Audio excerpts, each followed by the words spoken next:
know the deal. I got that game of the year, game of the year, game of the year, game of the year, game of the year, game of the year. Now it's recording. Wow.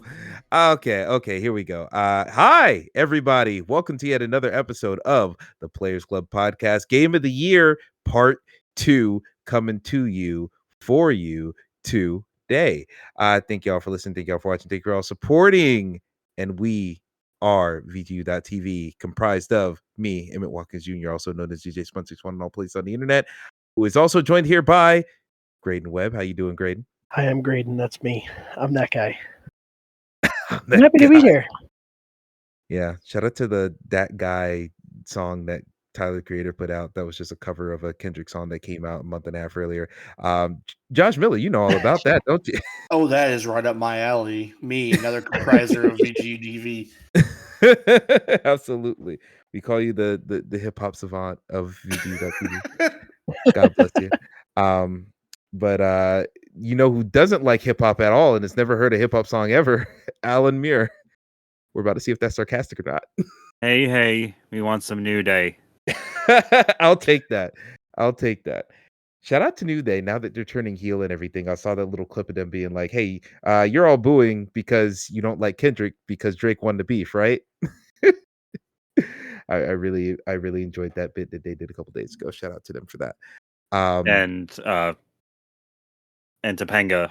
Wait, just blowing off Woods. Like the Topanga? From Boy Meets World, yes. Her and Will Friedle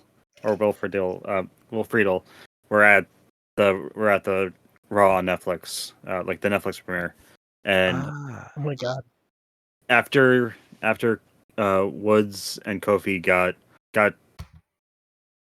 or continued to not get their chance to speak their side of things, and like getting told off by Alpha Academy and Gabriel Iglesias, they next run into Danielle Fishel and Will Friedle, and as soon as the latter two walk off screen, Woods says, "Really, Topanga too?" Good God, Topanga too. Swear, isn't that Sabrina Carpenter? No. How dare you? You know what I mean by that, right? No, I don't. I say Topanga too because in Girl Meets World, Sabrina Carpenter played the secondary female character to the main character. That's the entire bit. That's all I got. Remember Girl Meets World. No one remembers Girl Meets World. Fun fact: I was just looking up Topanga because I wondered, like, I can't remember who she was married to, if anyone, and she's married to the guy who claimed that there was shrimp tails in a Cinnamon Toast Crunch. Remember when that was a thing? Wait, Cinnamon Toast Crunch? You're gonna have to run that back. She's married to a singer who went by the name of Hot Carl, and in his Wikipedia, it has a thing that says Cinnamon Toast Crunch incident, and he was the guy that was like, "Oh yeah, I found discarded shrimp tails in my Cinnamon Toast Crunch box." That shit. Oh my god. I didn't know she was married to that guy. That is insane and bizarre. But the only thing worse than that, do not look up Hot Carl without any other context or words at it. You will find out the dictionary term. That is so unpleasant, and I regret doing that immediately. Oh no. But one thing we don't. I am of the era that I was one of the, like, remember when Girl Meets World debuted and IGN, like, I think it was Tim and Greg. Premise World. Where there was like a video, like it was a video going up after the first episode aired. Hold on. Alan said Girl Meets World and Emmett heard Grimace World. Okay. All right. I knew I wasn't tripping because no one else said anything. Everyone just heard Grimace World and just went along their way. Now I know I'm crazy and not y'all. All right, we're good. Wait, did I say Grimace World? No, you didn't. I heard Grimace World. Hey, some people hear the things they want to hear. Tired. Only downhill from here. Oh boy, it's Oh, only man. downhill. But Game of you the know what year. was going uphill is all the games that we played in 2024. Um, Oh, I want to cry. There's so many I still have to get. I still have not even touched. Look, we're about to get to one really big, bad, egregious one that I'm really sad I didn't get to before today, because now that today it will have passed, I can't talk about it in one of these categories. But let's talk about those categories real quick. Listing out what we're talking about today. We're going to go through best DLC / add-on / expansion, sponsored by God of War Ragnarok Valhalla. Best upgrade / re-release, sponsored by Resident Evil 4 Remake. Best narratives, sponsored by Baldur's Gate 3. And we're still going. Best performance, sponsored by Cameron Monaghan as Cal Kestis in Jedi Survivor. And best ensemble cast, sponsored by Baldur's Gate 3 once again. Double sponsor today. So today we're starting with best DLC / add-on expansion, sponsored by God of War Ragnarok Valhalla. Not a lot of entries here, so perhaps this will be a quicker one. Let's go ahead and list off what we got here today. Vampire Survivors, Operation Guns, Dragon Ball Z Kakarot, Goku's Next Adventure, Fallout 76 Skyline Valley, Elden Ring Shadow of the Erd Tree, and free Astrobot stages, including the speed trials and the Christmas level. Okay. That is everything. I gotta be honest, I was trying to rack my brain if there's anything I wanted to add. I can't think of anything except Vampire Survivors. We're doing the Contra crossover and not the Castlevania crossover. Was There, that this there was. year? I do want to say there was a Castlevania. There was one announced last year. I don't know if it's out yet. I'm about to look it up. If there was, I never got around to it. Okay. That might be it then. Vampire Survivors. And the definitive thing is Ode to Castlevania is the name of it. How to unlock all characters. It seems like it came out in November. Yeah, definitely came out in November. But I we can totally go with the Contra one. It's not that it's no problem, Graydon. It's not like it's gonna affect things too much if we go with the Contra over the Castlevania one. But okay, so here's where I want to start. I think there's two on here that I think we can go ahead and there's one on here I think we can absolutely bold. And then there's another one on here that I definitely want to bold, but I don't know if I have the backing of the class. So the first one I want to bring to the table, are we bolding Elden Ring? I think so, yeah. Yeah. I think we I have feel like to. exactly. That's what I'm thinking. It's already everyone else's game of the year. Why not put it here, give it some recognition? The one that I want to do for personal reasons, my personal go ahead. Say Oh, you were saying something. sorry. No. It's my my microphone was doing a echoey thing, and I think I know how to fix it. So continue. Okay. I'll let you handle that. Astrobot. I want to highlight Astrobot. I would highlight Astrobot. Yeah. Astrobot, let's go. I mean, look, I played all those stages, and while not good enough to get the speed run times on every single one, all of them were fun, and that Christmas level was especially incredible. So It was so much fun. absolutely. And they added the Christmas level kind of doubled down on me being like, I don't know how they got away with having all these characters in here. And also some of the characters they have in the Christmas level kind of set your mind racing, because you're like, oh, if they're working with this company, then that means this really egregious franchise that was left out of the game definitely has a chance to be in there in the near future. So that's very exciting. And They finally Josh, got around you're to adding laughing. siphon filter. There's already a Gabe Logan, but oh wait, that's Solid Snake. Damn it. Hence the issue. No, I kind of hate that. Like, I heard about this Christmas thing and just the extra stages after I had already sent it back, like my GameFly, and I will never ever get to touch those stages unless they give it to you free. Because I made it that there was no reason for me to buy that game anymore. Like, I 100% did that thing, Buddy. and now there's extra shit. Gotta rent it again. It is no single player game with a big push from a console manufacturer is ever just the game as soon as it releases. Unless Damn. you're Nintendo. Even God of War had Valhalla later. Like, watch out for that in the future. But yeah, the Christmas levels are really good and all that stuff is really good. Of the remaining 3, I see Dragon Ball Z being highlighted right now. And bolded. I'm guessing that was you, Josh. It wasn't me. Al? Yeah. Okay. They got it like that this year, huh? I mean, there's more. There's still more DLC that's happening. Like this year, there's gonna be DLC based on the stuff with Daima. Okay. So they're definitely going a positive direction with the Dragon Ball Z DLC. Now, let me ask this, because Al, I think you're also responsible for Fallout 76 being on here. You I am absolutely not. Oh, who's 76? I think I added like almost, if not all of these on here. Wow. I am so well. Did you personally vouch for 76, or was this a covering your bases edition? No, I played 76 Skyline Valley when it came out.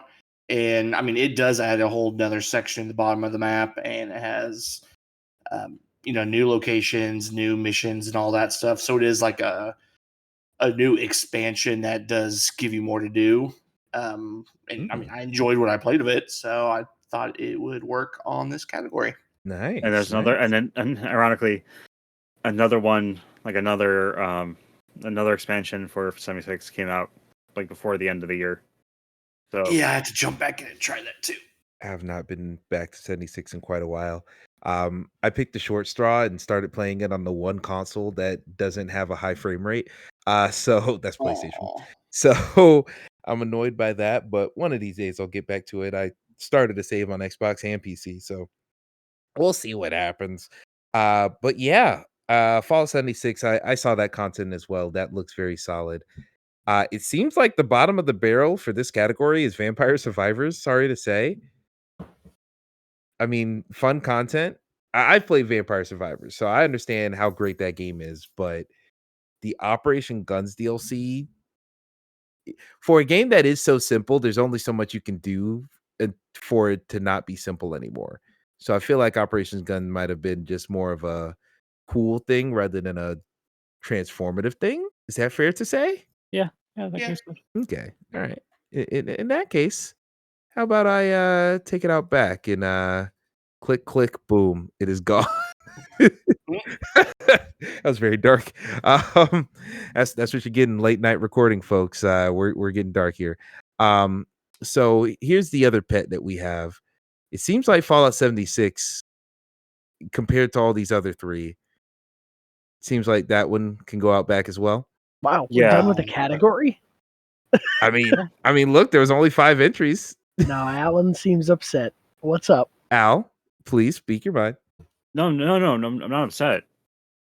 Oh. I'm just no, because I recently just thought it. Like, I recently came to a realization that, or at least further elaborated, or further like, I've gone forward in my realization that Fallout 76 had more love put into it than Fallout 4 did. Ouch. You know what? Is it more love or more time? You know what I mean? More love, because Fallout 76 was born out of the like the need for, or out of the like the whole thing with Fallout 4, like multiplayer aspect, like the whole base building stuff. Mm-hmm.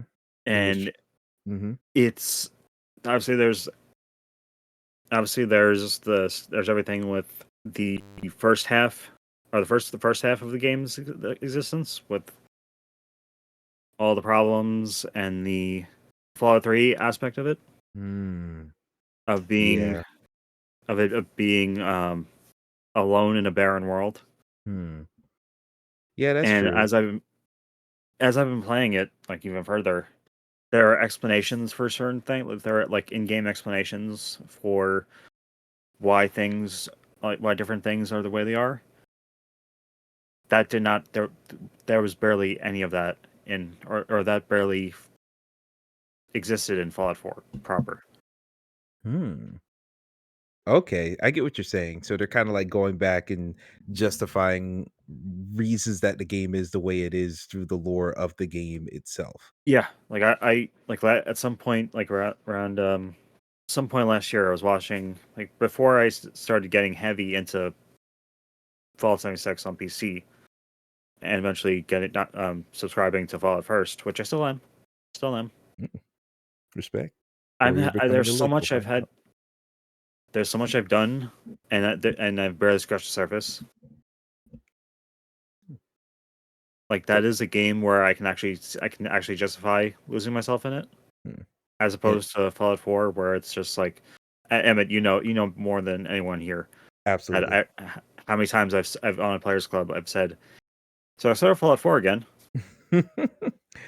Yeah, I feel that. I feel that it definitely Fallout 4 feels like it is what it is. The pieces are all set out there, and you can play with them if you want, but they're just set pieces. Where 76 feels like, hey, things can shift around, things can surprise you, new things can be added. It feels like a much more dynamic world and a more intricate world because they have to continue to build on top of it. So, I definitely feel you there.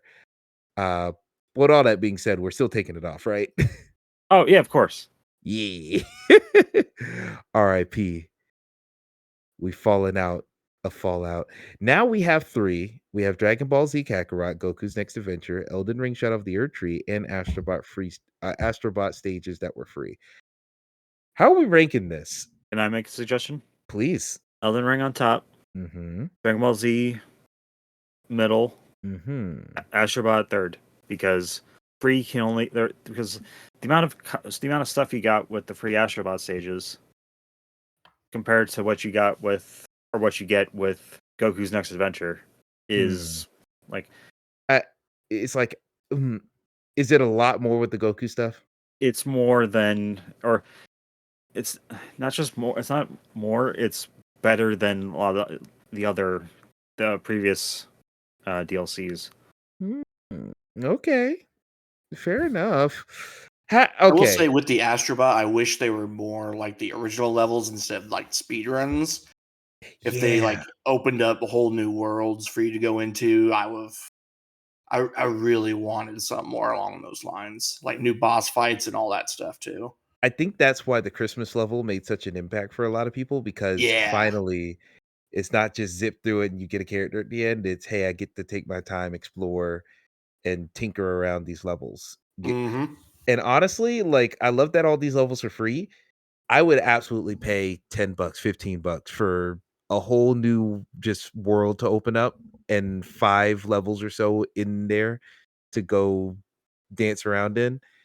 And then they already did X, triangle, circle, and square. Give me fucking, I don't know, the start button. Give me start button challenge levels.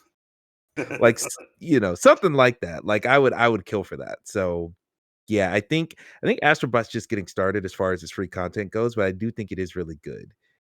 I was side-eyeing you, Al, internally when you said Dragon Ball over Astrobot, but the justification of it being a lot of content and even me wanting more from the Astrobot stages, I think I'll give that to you. I think I can Thank you. concede that. Does anyone else want to fight in any direction? All right, can I also explain the other reason? Oh yeah, please, please. I somewhat recently learned of the alternate like the scrapped alternate ending to the Dragon Ball Z manga Ooh. where Goku gives Oob his or gifts Oob his Nimbus, his flying Nimbus, Mm. and then it cuts. There's obviously the thank you from Toriyama, but there's a certain post ending scene or page like a little panel where it cuts to Vegeta saying basically going, one of these days I'll defeat you, Kakarot. And even though it makes no sense considering how the ending of like it's a bit of a continuity error. Ah, okay. Huh. Yeah, it's just one of those things that if I had not known about it, I would have been a little worse off because it's just one of those things where you read that, or you read that, or at least in my case, read the English translation, and you just love it. All right. Another point in the Dragon Ball Z column. I'll give it to it. I'll give it to it. So it seems like we got our categorization here. Everybody else satisfied with this one? I'm good with it. I think I can Yes. live with it. Yeah, I got my baby boy Astro on there, so I'm content. My So baby B-boy Astrobot. look here, you're getting what you're getting tonight. I'm not cooking another meal. You're eating leftovers tonight. Jokes wise as well. Boo, So here, get off the stage. Look. I'm opening for Dave Chappelle. You want him to come out here and say a bunch of disrespectful things Stay out here. Stay on about stage. It's communities okay. he's not a part of, nor has ever been curious about? It's all good. Not drunk All enough yet. God, if I get drunk at all right now, I am not waking up until midnight. Anywho, damn, that's 24 hours. Anywho, best DLC. Best DLC / add-on expansion sponsored by God of War Ragnarok. Your winners are number 3, Astrobot Free Stages, number 2, Dragon Ball Z Kakarot Goku's Next Adventure, and number 1, Elden Ring Shadow of the Erd Tree. A DLC pack that's so good we didn't even need to talk about it to tell you how good it is. Everyone knows. That's all it will be getting. Exactly. It will not get a Game of the Year nomination. That is, it wins in its category, and we move along. Exactly. Its flowers have been given, so don't ask for a ring. Next category, best upgrade / re-release, sponsored by the Resident Evil 4 remake. Your nominees are Persona 3 Reload, Paper Mario and the Thousand Year Door, Star Wars Dark Forces Remastered, TMNT Wrath of the Mutants, Doom and Doom 2 Remastered, Gigantic Rampage Edition, Dead Rising Deluxe Remaster, Legacy of Kain Soul Reaver 1 and 2 Remastered, and Tomb Raider 1 through 3 Remastered. All right. I have a question. Please. What is gigantic? Oh boy. Okay. Am I the one who added this, or did someone else add this? I think you added it. I honestly was thinking about trying it out because I wanted to play Gigantic, and I wanted to play it for an In Memoriam as well, because when it got shut down. But Yeah. then they brought it back, and people are liking it more, and I never got around to it. Hell yeah. Well, let me be the one to introduce you to Gigantic. Basically, Gigantic is, what if we did Battleborn / Deadlock, the new Valve game, but like good. It's a MOBA. Ooh. Yeah, it's a MOBA. Oh, never mind. Damn, you got really excited and was like, kill that. But I actually like it. I don't like MOBAs. I don't like the League of Legends. I tried Deadlock for a while and I was like, what's the point of this shit? I don't like it. But I enjoy Gigantic. And why I like it is because it's not just straight, hey, it's a multiplayer game where the objective isn't just, hey, kill the other team or capture this flag or anything basic like that. There's like a whole, you have to fight their boss, and then once you kill their boss, you get a point down and you have to manage energy between different points. It's a very complex game. There's a lot going on at any given point, and there's a lot of ways to contribute to your team. You can do support, you can do damage, blah blah blah, all these different roles. You've played class-based shooters before, but it's just a lot more complex, and it's very colorful, very vibrant. They killed it. The servers were down for a decade or more. They brought it back this year with the Rampage edition, and people are liking it. It is a paid game now. I think originally it was free to play, but I enjoyed it. They gave it away on Epic a couple months ago, and Really? yeah, that's how I played it. Shit, I wonder if I own it. I've been seeing that it's been like $10 on Xbox on sale. Yeah, I never pulled the trigger. Yeah, it goes on sale pretty often. I was eyeing the Steam one because it is, I don't know if it's Steam Deck verified, but it runs perfectly through the Epic Store on my Steam Deck. So it has to have some type of either playable or verified on Steam Deck, but it is a really, really good one. I like it a lot. Um, that one, all right, let's do this. Let's get to brass tacks. We're all gonna go around. Give me the 2 you want to highlight on here. Oh, I That's just our, want to say, looking yes. up Gigantic, it's listed as a strategic hero shooter. someone out there would get mad about that. But then on Google it calls it a multiplayer online battle arena. So I don't know what the fuck we want to call that game, but to each their own. It is called a strategic hero shooter to people who see MOBA and just throw up. we should have introduced it to Alan as that. Damn it. Exactly. So is a Shoba? It's a Shoba, a shooter MOBA, or a strategic online Strategic battle. hero online. Battle Too many arena. adjectives. Too many adjectives. Hey, if It's a shmup supersonic exists, rocket battle Schmoba can with rocket powers. exist. Yeah, exactly. Too much going on at once.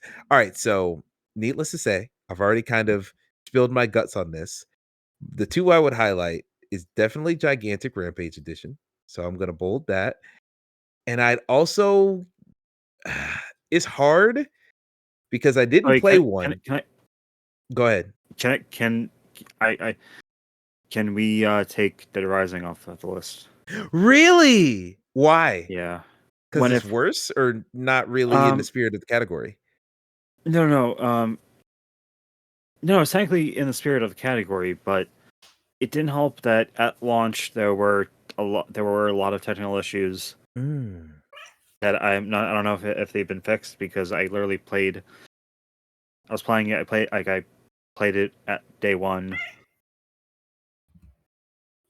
Did anyone else hear that, or am I having a hi, kitty? There's definitely a cat somewhere. That the technical problems were, like I said, I don't know if they were fixed.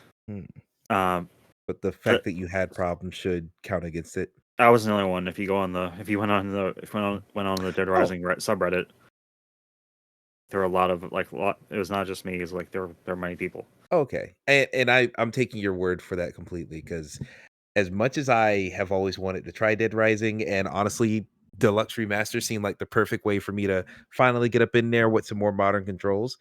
The fact that you had some technical issues, that more than, as someone who didn't play it, I can accept that and take it off for that reason, unless someone else wants to fight for it. And also, there's the whole thing about there's the negative reaction to TJ Rotolo not being brought back to play Frank. Okay. I guess that makes sense. It breaks my heart just slightly, just because out of all the things on here, I would have been pulling for Dead Rising if my 2 got deleted. So I'll go ahead and delete Dead Rising and try to find something in the muck as we continue here. Don't care for Dead Rising. There, I said it. Damn. Well, Dead Rising was dead the first after game. the people rising against you from the comment section. Dead Rising was the first game I ever played on the 360. Wow. Good game. I pre-ordered Dead Rising 4. I'm so sorry. And because I didn't know how Dead Rising, or because I didn't know how the Xbox 360 worked, I tried to put it on its side while I was playing the game. Oh my god. Oh. And that happened. It didn't break it, did it? What, the Started disc? beatboxing. Like the system? Oh no, the system was fine. The game wasn't. Oh, okay. A gigantic scratch, like it scratched the disc beyond saving. But Xboxes could stand up, right? You could put a 360 on its side. Not originally. Really? It had the fans. Not if you were running it. It was advised to strongly advised to do that while if it was off. Never doing that while never to do that while it was on, nor playing while a game is being played, or while a disc is being used. Exactly. That's why astronauts in space they would use the DS in space instead of the PSP until one guy brought a PSP Go in space. The fuck kind of lore is that? When you're 0G, you're flipping upside down and the UMD is going to get scratched. And then I thought about it, and gravity doesn't even exist, so that doesn't make sense as a joke. Anywho. Did you just make all of that up? Oh, I absolutely did. I don't know shit about space. Anywho. Holy crap. Also, you're the only one that ever thinks about how PSPs were a disc inside a little fucking thing. It is so cool. It was so cool, but it was so dumb. Like, why did they make tiny little 45s? that were So- in like a jewel case that you would then put into a Dead serious. One day, there's no reason for me to own this, but just because it exists, I want to own it, even though I don't want to do anything with it. They absolutely made porn on UMD. I just Oh want my one. god. I don't want a whole collection. I just want one. Like Okay. Spider-Man, everyone gets one. Yeah, if you're listening out there and you are knowing where some UMD porn is, send 4 copies to a PO box that I'll give you if you DM me on Blue Sky. And You didn't get that for your 30th birthday? You got the wrong friends. one person for my 21st birthday, they did gift me back when Playboy went out of print. They gave me the last Playboy. That's actually cool. That's nice of them. Yeah, very cool. But like, I thought it was weird because I was like, I don't read play. What makes you think I'm the type of person to read Playboy? And then I was like, oh, this is actually a cool artifact. And it's Shout just out to them. it's just articles by that point. I mean, they had a spread of somebody. I forgot who it was, but I it was wonder who someone was that- the last. It wasn't Pamela Anderson, but like someone like that. It was a go-to for them, I believe. Anywho, speaking of relics, there's other games on here we gotta talk about. I want to point to the other one, actually, I'll really quickly say the one that I wanted to highlight also is the one that I put on here as well. Tomb Raider 1 and 2 and 3 remastered. I like that game a lot. I didn't beat it. I didn't play a million hours of it, but I really enjoy that game. I think the graphics being able to switch on the fly is really, really cool. And the new graphical art style that they got for it looks really clean and really nice, even though it's not the most high resolution thing of all time. So I really, really like it. So what else do we got here? Josh, which two would you like to highlight? Well, first off, I'm glad you didn't follow up with the last relic comment, tossing it over to me. But I don't have smoke for you today. You're good. the only one I'm going to fight for here would be Persona 3 Reload. Okay. I can hold hands with you on that somewhat. Haven't played it, but out of this whole list, I feel like that has to be in the top 3 somewhere. I'm going to say, if you liked Persona 5, they did a lot of changes to this game to make it more along those lines, too. Even though I haven't played a million hours of Persona 5, fuck with that heavy what I have played. So, absolutely. So that's the main one. No other one as backup? No, nothing I would fight heavily for. Not even Paper Mario.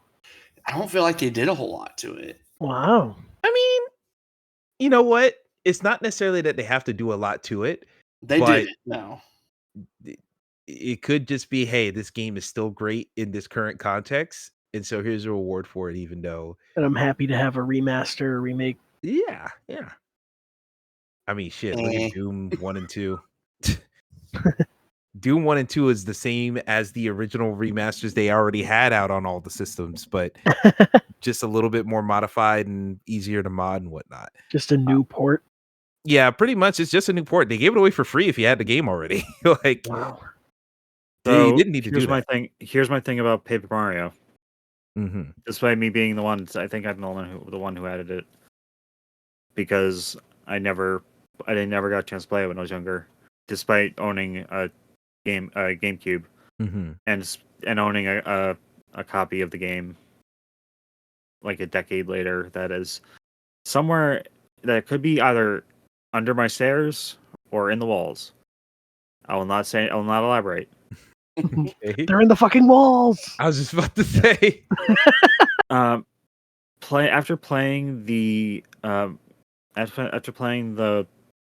remake of Super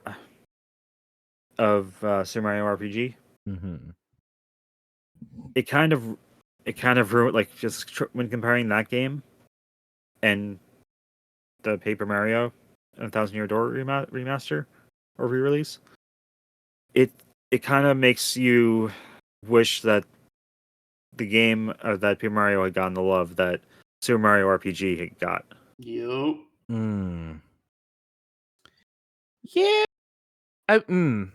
You know what? I think the reason it didn't get the same amount of love is because Paper Mario RPG Super Mario RPG, excuse me. That felt like more of an obscure corner of Nintendo history that people weren't expecting to come back. where Paper Mario Thousand Year Door, people have been asking for it forever because it felt so like obviously it should be done. Like it's a game everyone loves. It's very, you know, it's just very accessible. Like it just seems like a classic that hey, you should bring it back in the same way they should have brought back Super Mario Galaxy and all those other 3D platformers.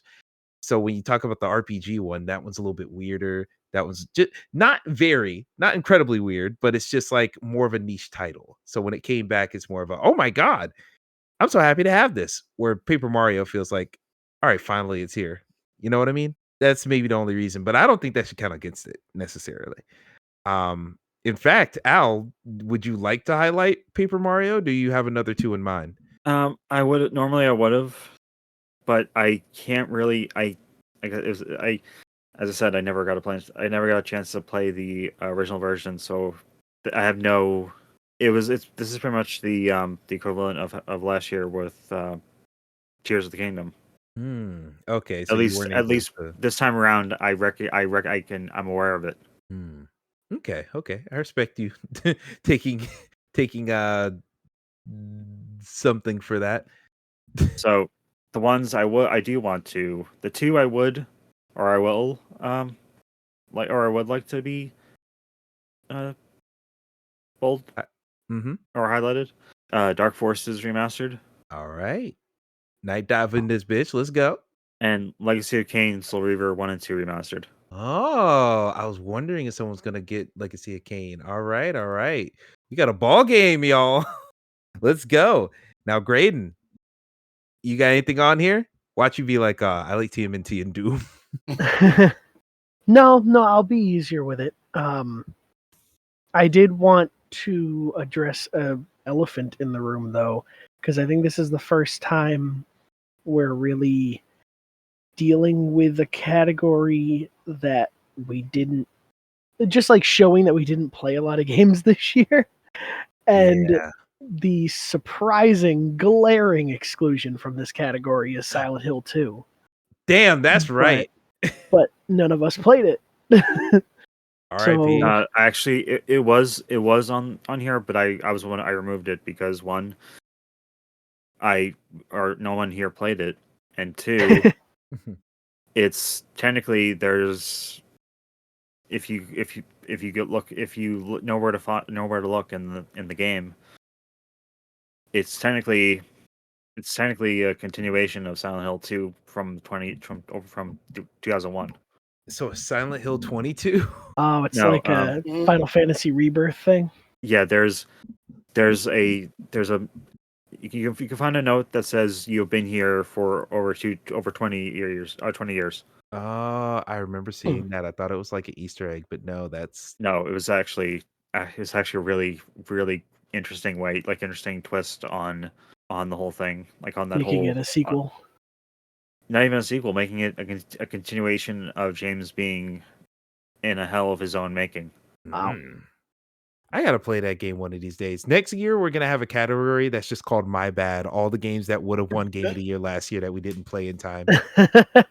Well, we have that. It's called What Took So Long. Well, What Took So Long can be any year. My Bad needs to specifically be the last year, so it can be My bad. That's excellent. I legit might. We'll talk about that later, but I might cut one of these categories off for a My Bad category. I think that's hilarious. Initially, we were gonna cut these two categories we've already done, and then I don't know what the fuck we're doing anymore. It's okay. We got it. Well, I'm gonna shorten it a bit. Persona 3 Reload, because I did not play it, but I heard that it is phenomenal. Like, this is basically DJ's vote vicariously through me. But yeah, I heard that it's excellent. And I want to pick one of the bolded ones because I don't have a horse in any of these races. I'm just picking what I like. I want to see it go to Gigantic because I really just think that that's like, I don't love MOBAs, but I like that was a game that shut down, fixed its shit, and then came back again. And we like to praise games that do that, like a Multiverses or, God, I wish I could say a Concord. Damn. But But like, In yeah, a different world, it would have been Concord. Mhm. but to like address your stuff and really care and like come back strong is really cool. Even if you just still have like a niche following, it's really cool. So, yeah, I guess I'll say gigantic. But Legacy of Kain, I'm happy to see in general. That was a game I never played it, but my dad loved it growing up, and when I was growing up, and not having a PS2, but watching him play that a lot, it's really cool to see that it came back this year. Mm. All right, I respect that. I think Legacy of Kain is a good one just because it is such a long shot. Like no one was talking about Legacy of Kain. It is the first signs of life in that franchise in a very, very, very, very long time. So I respect it for that. I let me Oh, just shout this out real quick because I'm a volunteer to delete some stuff, but I'm gonna let you speak first, Al. do either of you remember the news that broke like ages ago about like around the time that like when there was that new Legacy of Kain game that was in development at Like Mm-hmm. not Nosgoth. I was That just was about to the say multiplayer from that game that became its own thing. the Do you guys? 360 one. Yeah, it was gonna be that. It was from I think 2000. It was late 2000s or early 2010s. Like 2008 or 7. I think like maybe 2009, like in that so in that area, in that time period. That sounds right. Do you guys know who? Because I looked it up, and Sam Barlow was gonna be the writer for that game. Holy shit. That would have been awesome. Oh, Yeah, and I like, that would have been and incredible. yeah, like it has its own Wikipedia page, and and there's a whole part like subsection that's devoted to how much people would have preferred to see that rather than Nosgoth or the Nosgoth multiplayer. But now it's got you don't have to pay a writer. You can just put people in a box and let them shoot each other or magic at each other. Yeah, Oh but boy. Damn shame. yeah, That would have been really cool. But hey, perhaps this Legacy of Kain Soul Reaver remaster sells so much that you can get a new Soul Reaver game and you do something. If not with Sam Barlow, someone with some good ideas. But the thing I is want though, yeah, go ahead. who owns Legacy of Kain? The right, the who owns the IP? Oh fuck, it's Embracer now, isn't it?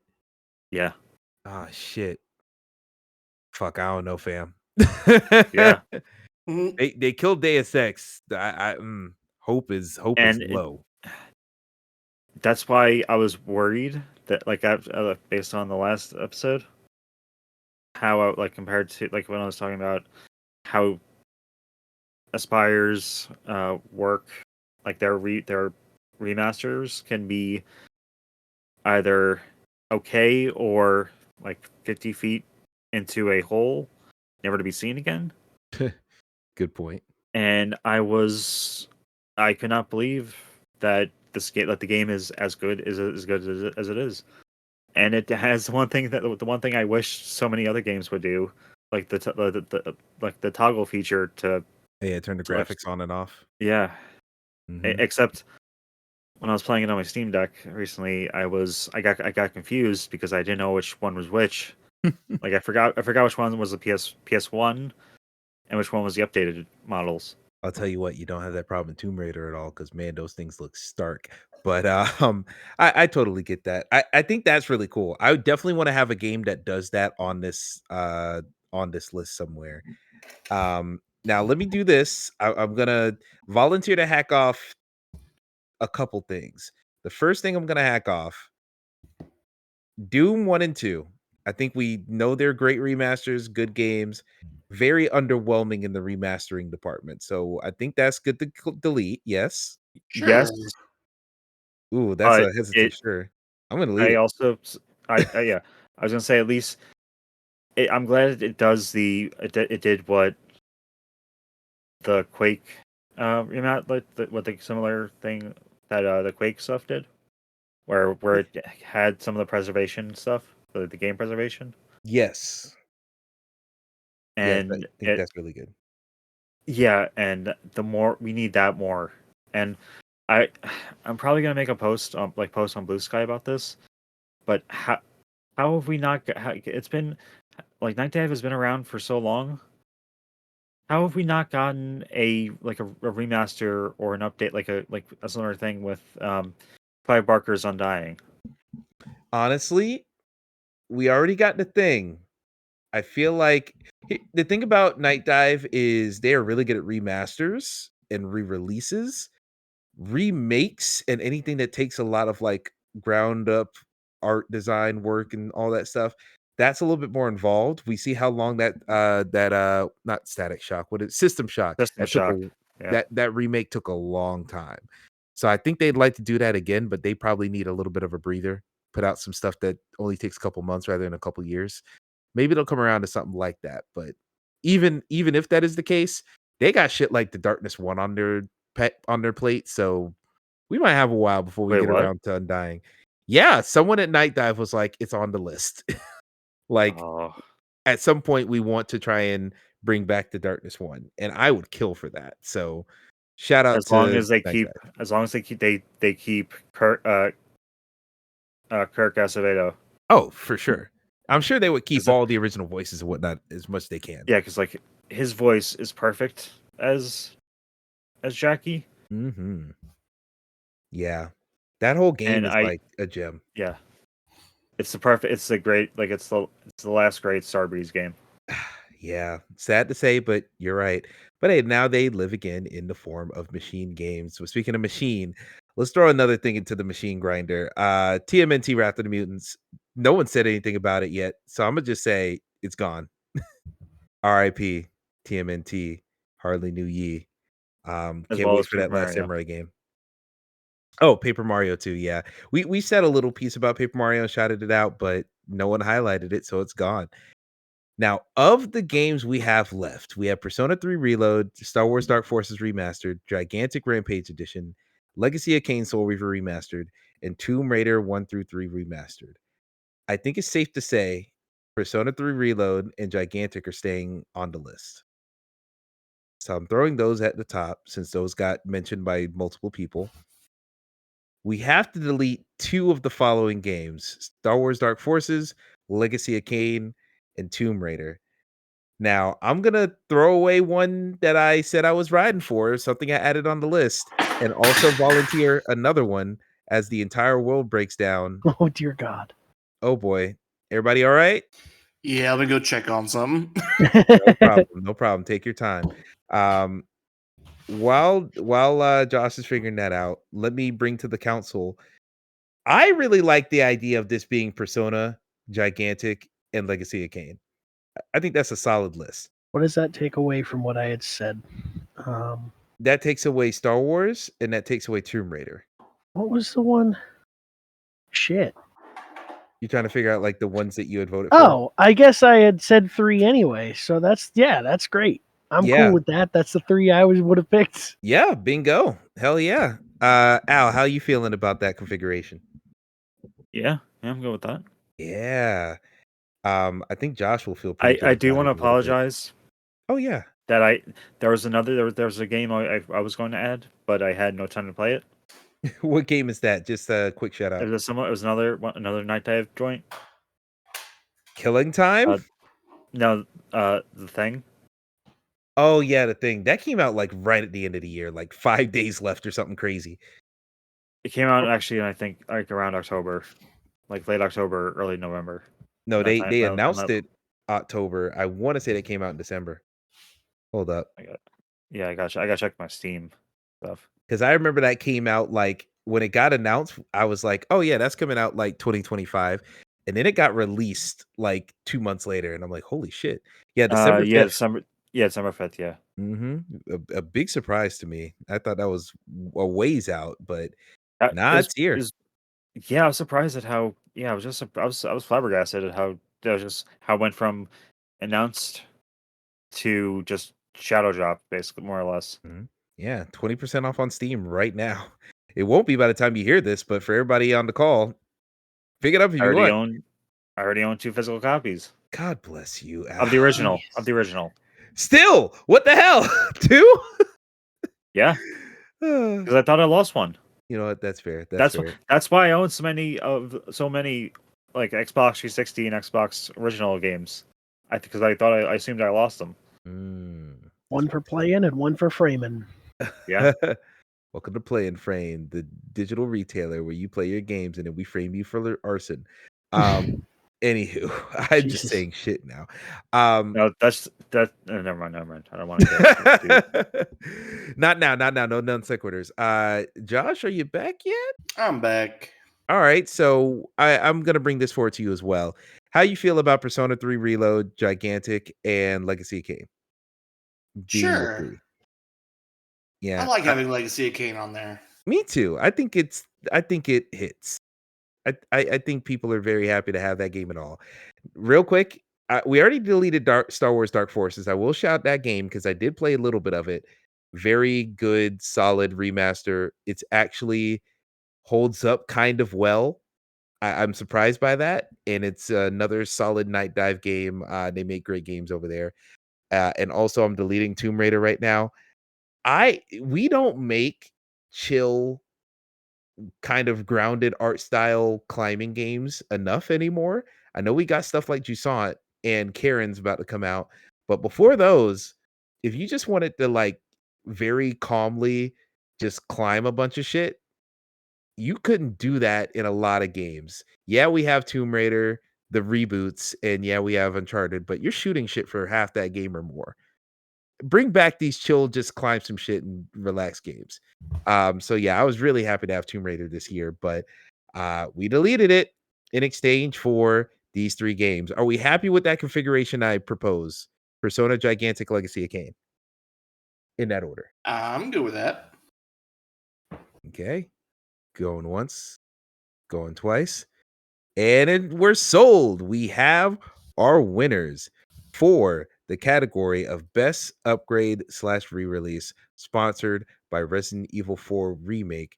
Your winners are Legacy of Kain, Soul Reaver 1 and 2 Remastered, Gigantic Rampage Edition, and number 1 Persona 3 Reload.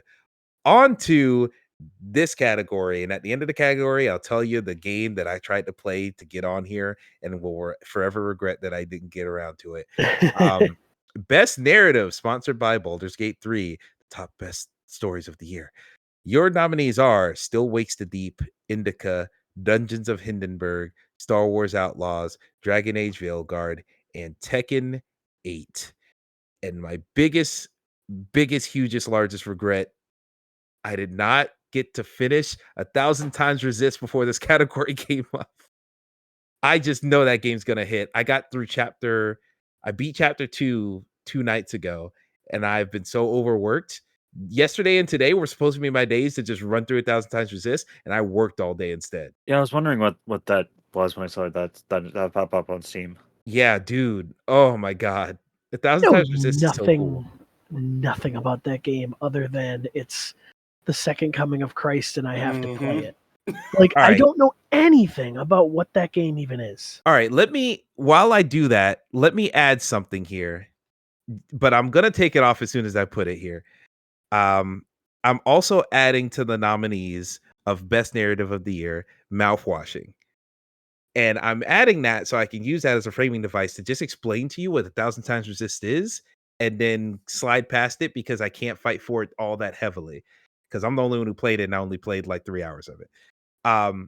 The whole idea of Mouthwashing is it's vignettes. It's basically, it takes place over like a month, but it scrubs through that month and just places you in different days randomly throughout.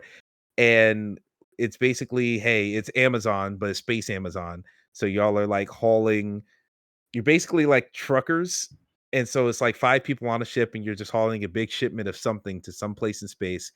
And while you're making the shipment, something goes horribly wrong and y'all crash land. And you're hoping that the not Amazon is gonna like come find a distress signal and pick y'all up and save y'all. Whether or not that happens, it's up to you. But the game is just about these 5 people losing their goddamn mind while they're just trapped on this ship. And everything possible that could go wrong goes wrong. It is very existential. It is also about a secret other thing that they kind of hint towards at the very end. but it's left subtle enough to where you can kind of not read into it if you want to, but there is a lot there where you could read into it. It's very creepy, it's very spooky, and mouthwashing is very cool. I don't know if its narrative itself is the thing I like about it. I like its style, I like its panache, but I don't know if its narrative is all that much. But I'm using mouthwashing to talk about Thousand Times Resist. Thousand Times Resist is fucking cool because it is way weirder. And it is weirder because you play as one of like 1,000 clones. And the game literally starts with you killing the origin clone, like the person that you're all cloned from. And then you go back in time and you figure out how that character got to that point. And you're basically a watcher, and your job is just to watch and observe. So all you do is observe the memories of that origin clone, and that clone is you, because that clone turns out they are like the only person who was immune in a worldwide cataclysmic event that killed everyone else. She's the only one left, and there are now a bunch of clones of her, which I'm sure they'll explain later in the game. But you go back to her life, and like this is like a teenage girl. She is like barely 18, and so you're going through like her life in high school and how she treated her best friend. You're going through like her life with her parents and how her parents lived with her and treated her and saw her. And it's like very it is like a step or two removed from a visual novel. Yes, you do move a character around, but it is a lot of walking up to someone, hitting X, and then the speech bubble comes up, they talk, and then you're not doing a lot of reading because it is all voice acted, but it is just I'm watching the story happen. But god damn, this story is going places that no other game I've ever played is going. And not a lot of movies I've seen are going either. This is going into some really deep existential stuff. This is going into like when you're a kid and you see like your parents are struggling with shit, but like they're your parents. So it's like, I don't know how to handle that. And it's like from that perspective of you seeing that shit as a child, and then even how shitty you can be when you're a kid and you're just like, you know, if you ever had a friend in like high school, grade school, whatever, and that kid is annoying, so you're kind of like trying to brush them off, but you're also like, I don't want to be an asshole. So there's definitely some vibes of that in the very beginning of the game, and it's like, oh my god, imagine how that other friend felt with you trying to brush them off and knowing that they're a burden, and it's just like going in all those perspectives. It is fucking with me. And things that I've heard that happen later in this game, I'm like, holy shit. If I get there, I'm going to lose my fucking mind. And so I haven't gotten around to beating a thousand times resist, mainly because it is so emotionally laborious. It is so much like, oh, I'm going to have to spend a lot of emotional energy to get through this right now. And after working 10, 12 hours, I don't know if I got that in me. So I got to come on a day off in order to run through some of this. So my jaw is on the floor because am I the only one who thought this was just a boomer shooter? Legit. Did anybody else think this was just like a shooter with nothing? No, I was thinking it was more like an action adventure game of some sort, like an anime action adventure game. This could be the worst fucking marketing in the history of the world. And all I've heard about it is that it's like the greatest thing in the world. I mean, it was up for, I think it was a Games for Impact. And I was like, it wasn't. I was complaining that it should have been, but it wasn't. I was like, this is like Turbo Overkill. What is this game? This is incredible. I've never heard of this game being called a narrative anything or a visual novel at all. And now I want to play it. I mean, you're selling me on it. And honestly, I think everyone else in this call, that's right up their alley. And we would even nominate it if we had fucking known what this game was. Yeah, it was kind of under the radar because the people who made it, they are not video game makers originally. They were all just artists. Like some of them are actors, some of them are like painters, some of them are sculptists. And then they all got together when the pandemic hit and said, we still want to make art, but we can't do it in person. How can we do that? And then this is what came as a result of it. And there's some weird, like, not weird, I would say, just artistically, like the art style of the game is very simple. the game, like environmental design and whatnot, it does kind of feel like here's my first Unity project, in how the environments are designed and how everything's just simple. There's not a lot of detail everywhere because you can tell this is their first game, but they do a lot with very little. They focus on having the character designs be elaborate. If they can't make the room look nice, they're going to make the things in that room look nice. The performances from the voice actors are really, really good and really, really on point. A lot of the voice acting sounds alien in a way that makes sense within context. And they do cool shit. Like, for example, you have like a little kind of android robot companion thing that is with you throughout the whole game. And the first level is basically you're in a school and you're reversing time between far future where everyone's dead and far past where the school is like just now starting to get hit with the pandemic. Like there's one kid in school who got struck with it. And when you do that, the voice of your companion is like a child. Like I think it's like a 4 or 5-year-old. But when you go into the future, their voice is older. When you go into the past, their voice is younger. Like they literally waited 2 years for this guy to age and then record their voice lines. They did that in real life. It's crazy. Wow. Like that's the type of game we're talking about. Oh, can I tell y'all what the virus is, and then I'll hop off this game forever? Because it's not a spoiler. They talk about it in the first level. Okay. Sure. The pandemic is when you get struck in by this thing, when you catch it, you only can think about the saddest thoughts and memories in your brain, and it makes you cry so much and so long that you cry until all of the moisture is out of your body and you die. Oh, cool. Oh, so it's depression? Yeah, but like mega super ultra. Wow. So yeah, 1,000 times resist. I'm gonna tell you right now, we already got another category sponsored by Baldur's Gate 3. This is sponsored by 1,000 times resist because we didn't play the shit. That's in I'm my doing bad. It's in the my bad section. Yeah, I was gonna say, what Exactly. took so long? It's going to be 3 or 4 of ours next year. Exactly. My bad. 1,000 times resist winner. So yeah, wanted to shout that out. And I'm also going to delete mouthwashing because narratively it's fine. It's more of, I like its vibe more than this story. But if I can highlight something and then hop off my soapbox, I can maybe talk about it later. Indica is my main highlight. I'm highlighting Indica. I think Graydon, we're about to hold hands on this. Emmett Potentially. Indica is also my main highlight. Hey, B, C, D, F, G, let's go.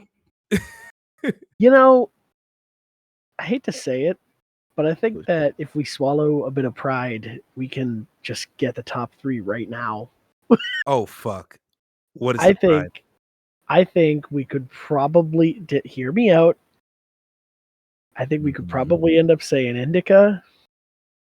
We could probably even say Dragon Age. And I know somebody's, I'm like thinking in the interest of like, not in the interest of time, like we're not going crazy, but how fucking good is Tekken? I played a little bit pretty of good Tekken. if you like the stupid Japanese stuff. It's pretty good. Is it just hype? Is that the main element of it? It's just like a whole bunch of just like build up over several games and like the final face off against 2 characters and like the build up to it, and it's pretty good, but I'm not gonna say it's gonna beat some of these others on here. Probably it's just my love for that like stupid Japanese thing where they're like, I'm going to fight you for 40 minutes, and no matter how many times you beat me, I'm going to still keep getting up after we've like fought to the moon and come back. And yeah, the Asura's Wrath school of storytelling. I'll be honest, as someone who is definitely going to hold hands with you on Tekken 8 in other categories, this is the only one I can't, because the little bit I did play of Tekken 8, I skipped through those cutscenes. I was like, I just you should have. Oh, it's good. What you're telling me, and at least also, the action scenes, you should watch the action scenes at the very least. Yeah, when the opening fight, I watched all the opening fight, and then once it started going down from there, I'm like, all right, I can skip some of this. But I definitely think now, especially now that I've gotten my like, okay, I just want to fight people fix, I want to go through Tekken 8, actually play through it, and then I do have Tekken 7, actually play through that as well, like actually get acclimated with these stories, because I'm becoming attached to Tekken 8 because I really enjoy it. So I want to hear it out. if so to speak.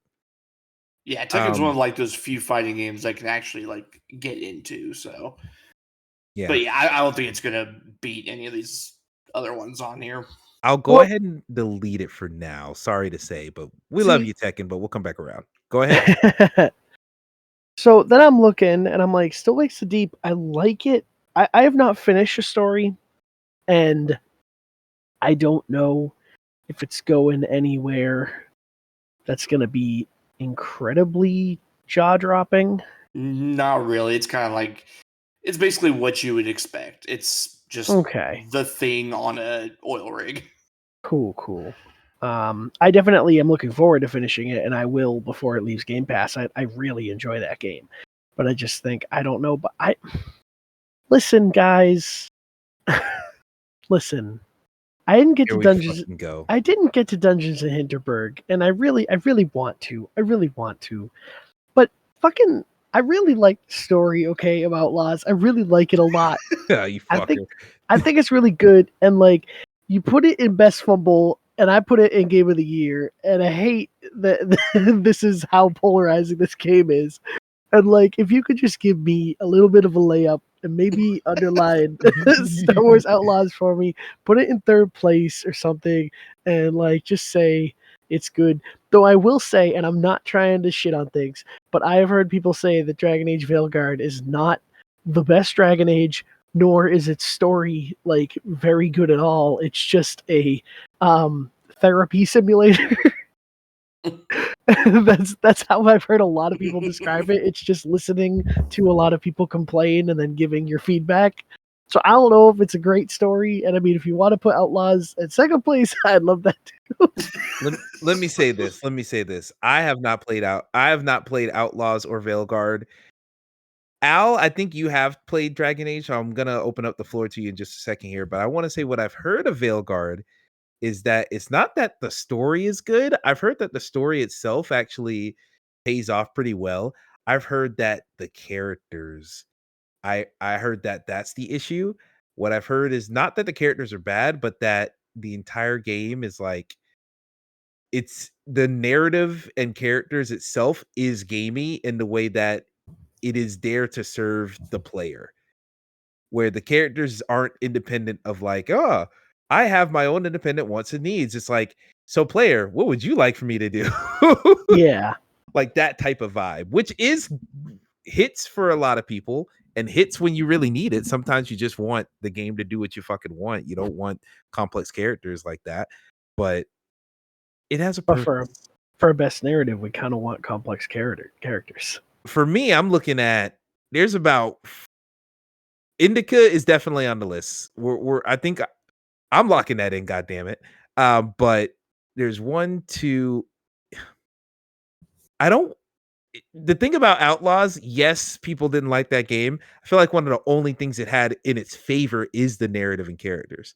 So I don't hate it being here. So I could go on a tangent about it, but all I'll really say is I really wish people would give that freaking game a chance. I think it has moments where it not rivals, but there are moments that are comparable to cool moments of a Jedi game. There are very Uncharted-y type feeling moments. There are, I mean, I gave it critique for its forced stealth, and I get why that made people want to quit. I don't know how I was okay with it because I don't like forced stealth, but I think in the third person it reminded me of like Assassin's Creed, like I don't know, Unity days when they like really overhauled their stealth and it was like really good feeling. But there's just a lot of, base infiltration and that can get irritating. But when you're on the plot line and you're really like just going down that main line, the characters are fun, the set pieces are fun. There's a lot of just really neat action sequences and having a story that legit has, with the exception of a tiny little bit, there is no lightsabers, there is no Jedis going on. Like, it is the most Han Solo-esque game that you could ever have. And that's what people claim that they have been wanting from Star Wars for so long. Oh, there's such a big galaxy. I want to see new things. I want to see, not Jedi adjacent stories. And like that's what we're getting here. Yeah. So Fuck that. I want Kyle Katarn. I'm kidding. I do. Kyle Katarn was he a Jedi? No, that's Okay, like so okay. way Oh earlier. God. Oh no, Yeah. here we go. Oh fuck. No, I've there's- unlocked something. No, Alan's up. there was an incident. So Kyle Katarn was originally part of the Empire. He was an Imperial soldier. He left the Imperial, like the Imperial Army, Mhm. became a mercenary, got exposed to some stuff in a place called the Valley of the Jedi. God. Became a Jedi. Ended up becoming the right-hand man to Luke Skywalker and helping him set up a new Jedi Academy. Yep. I think it's the sequel, right? And then Disney said, "No, no, we don't." Kylo Ren, don't you like Kylo Ren? Yes. Yes, we We do. got K's in this name too. I will Goodness. say this is why they make fun of us, because they have a Valley of the Jedi. we say sentences like that, and this is why we get made fun of and pushed into lockers. Valley of the Jedi sounds like when Disney eventually has enough monetary capital and political power to just build a Disneyland in the Grand Canyon. Anyway. They would still make it overpriced and try to sell you plastic shit. Oh, you know it. Oh, it's hot out here, huh? Well, you got $7.99 for a bottle of Dasani? For an Ahsoka fan? Yeah. No. Oh, Lord Jesus. With Like a fucking- Bantha. Not you speaking in tongues. Anywho, Al, I want to give you an opportunity. Yeah, 'Cause I'm leaning towards Dragon Yeah, Age as being on okay. here. So obviously, with the troubled history of basically every Dragon Age since the first one, Yeah. there's a whole like I think I'm pretty sure Jason Schreier wrote a whole thing about the troubled history or troubled development of the Veilguard, and it's a similar type of similar thing to Inquisition, but unfortunately, Inquisition was so good that it's hard for anything to top it. Mm. Which is one of the reasons that it's not. People were expecting it to be on the same level, if not better, than Inquisition. But there are parts that are really good. There are parts that don't make sense in terms of what, like, why a certain thing would happen, or why Like certain characters do certain things. Yeah, motivations for certain characters. Mm-hmm. Like when we eventually get to best moment, I'm also going to bring up one of the scenes that are one of the parts or one of the decisions that's like that made me feel like really bad, which is rare for me with games that have like what choices matter. Boy, howdy. You just reminded me. I'm putting some mouthwash at your best moment, but please continue. Yeah. No, like when I like, for example, when I played Life is Strange 1 back in 2019 and finished the game with the save Chloe ending, Mm-hmm. I had no remorse. Okay. And when I was presented with the choice with the Sophie's Choice-esque decision I had to make in Veilguard, it was I got like I didn't know what to do. I thought I was doing the right thing because of comparisons, like comparing it, like because one of the places was seen better off than the other. Yeah. But then you actually go back to said area that you choose, that one of the areas that you have to make a big decision for. Mm-hmm. So not only that, it makes you forces you to live with your decisions, which is something that it's been a while. I've not had to I've not had to do in a while or experience in a while. Uh-huh. And they've added, or BioWare has added things, various elements as to why Solus is the way he is.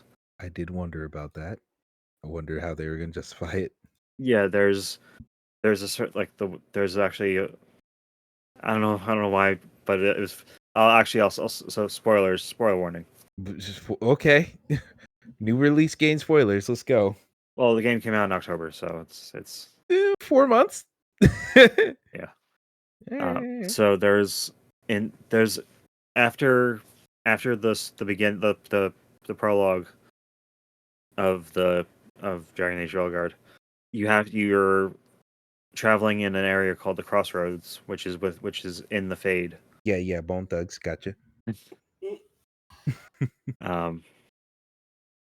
The area is, there are monsters, there are spirits, and you're encouraged to explore as much as you can, as often as you can once you progress in the story. And there are certain areas where you're basically reliving certain memories of Solus, and you're learning more about the two villains of the game. Okay. And why Solus is the way he is.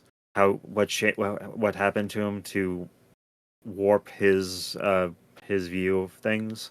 Mm-hmm.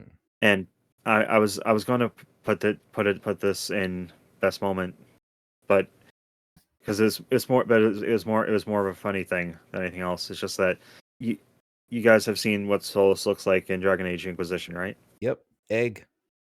Bald as hell. Mm-hmm. I like your cut, G. In those in this sequences with Solus's memories, like when you're going through his memories, he has hair. Holy shit, really?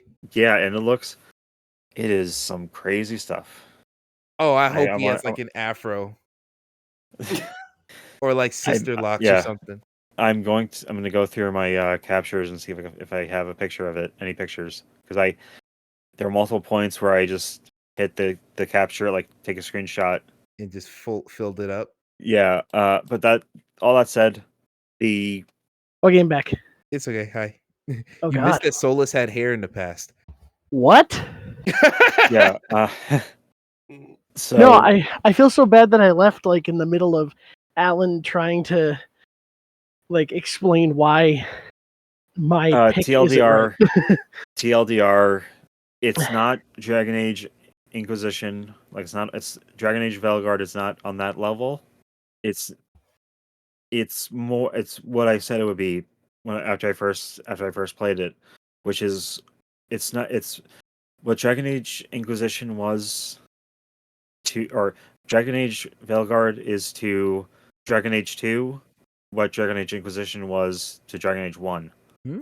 Okay. It's basically the it was the whole thing. It followed basically the whole thing with I think it was the Star Trek movies, where every even numbered one was good, and every odd numbered one was not as good. Okay. I'll take it. So this one is like, what is this? Is Dragon Age 5? Technically? Technically, yes. Even though Dragon Age Awakening Dragon Age Awakening was basically is technically an expansion, but it's enough of its own thing that it can be seen as like half a game. So this is good and a half? Kind of. Okay. The only downside is that this is the first Dragon Age game that did not get any DLC story editions at all. I mean, I would say it's pretty early to make that claim, but I think they've said that there's Yeah, no they have plans. said. Yeah, they've said they're moving on. Mm-hmm. So yeah, I think that's a little bit of a shame. It seems like you're conceding that while you enjoy the story in the new Dragon Age, it's not like the greatest I'm thing in the world. biased. Okay, I'm biased. okay. Simple as that. All right, so you're just very biased. I mean, shit. We're talking about all of our opinions here. I feel like it's fair to be biased, but is there anyone willing to hold hands with Dragon Age Veilguard? I'll drop Still Wakes the Deep for anybody else's. I like Still Wakes the Deep, but I feel like I've seen it better in movies and stuff. And I think you all are more passionate about the other games here. So I think it's going to come down to Dungeons and Dragon Age at the end. Here's what I'll say. As someone, from what I've heard about Veilguard, I heard that Veilguard, it's very, if you're a fan of the games, you will be served well by it, but the game doesn't seem to be all that interested in serving anyone else very well with its story. But I've played a little bit of Dungeons of Hindenburg. I really enjoy that game. And while I don't know what the overarching story is, it's hard for me to say this because I don't think it really qualifies here, but I like its vibe. I think the vibe of the story it's telling, where it's not about, oh man, what's this deep trauma and her backstory. It does feel like, okay, I'm literally just on vacation to just go find myself, to just have a good time, and to just like kind of just be. Like, this is like the most eat, pray, love ass video game I've ever played narratively. Where it's not about the main character and her stresses. It's about what's going on in the town. There's no evil plot. There's no horrible dictator you got to go kill or overthrow. It's like, all right, just vibe out, and slowly but surely you'll find out what else is going on around town. But it's at a really nice leisurely pace. And I enjoy that about Dungeons of Hindenburg, but I didn't play all of it. Did anyone else play more of Dungeons of Hindenburg than I played? Anyone play like more than 5 hours? I only got through the first 2 dungeons. Damn. You're I saying did that not play a within single bit of it. Yeah, me neither. But within 5 hours, it didn't like turn into some like big mystery, big thing. I probably played less than 5 hours. I need to look it up. I just was expecting like that to be such a cool like thing, and The only thing I could see that possibly doing is I remember can't remember if it was the first or the second dungeon, like it collapsing, and they seemed kind of unsure about why it was doing that. Yeah, that's I think that's the first dungeon you go into. Yeah, so I don't know if they ever do anything else with that, but Eventually you get in there and like there was like some earthquake or something that damaged all of the dungeons, and it actually ends up being like a gameplay thing where it's like, hey, you unlock, instead of it being like you unlock the level 3 dungeon, now you can go into the level 3 dungeon. Once around the time that they expect you to hit level 3, suddenly you'll be like, hey, we finally fixed the level 3 dungeon, so you can go explore that now if you want. And so the earthquake at the beginning of the game kind of destroys everything to give it a reason to open back up over time. And I lied. I played 2 hours of this game.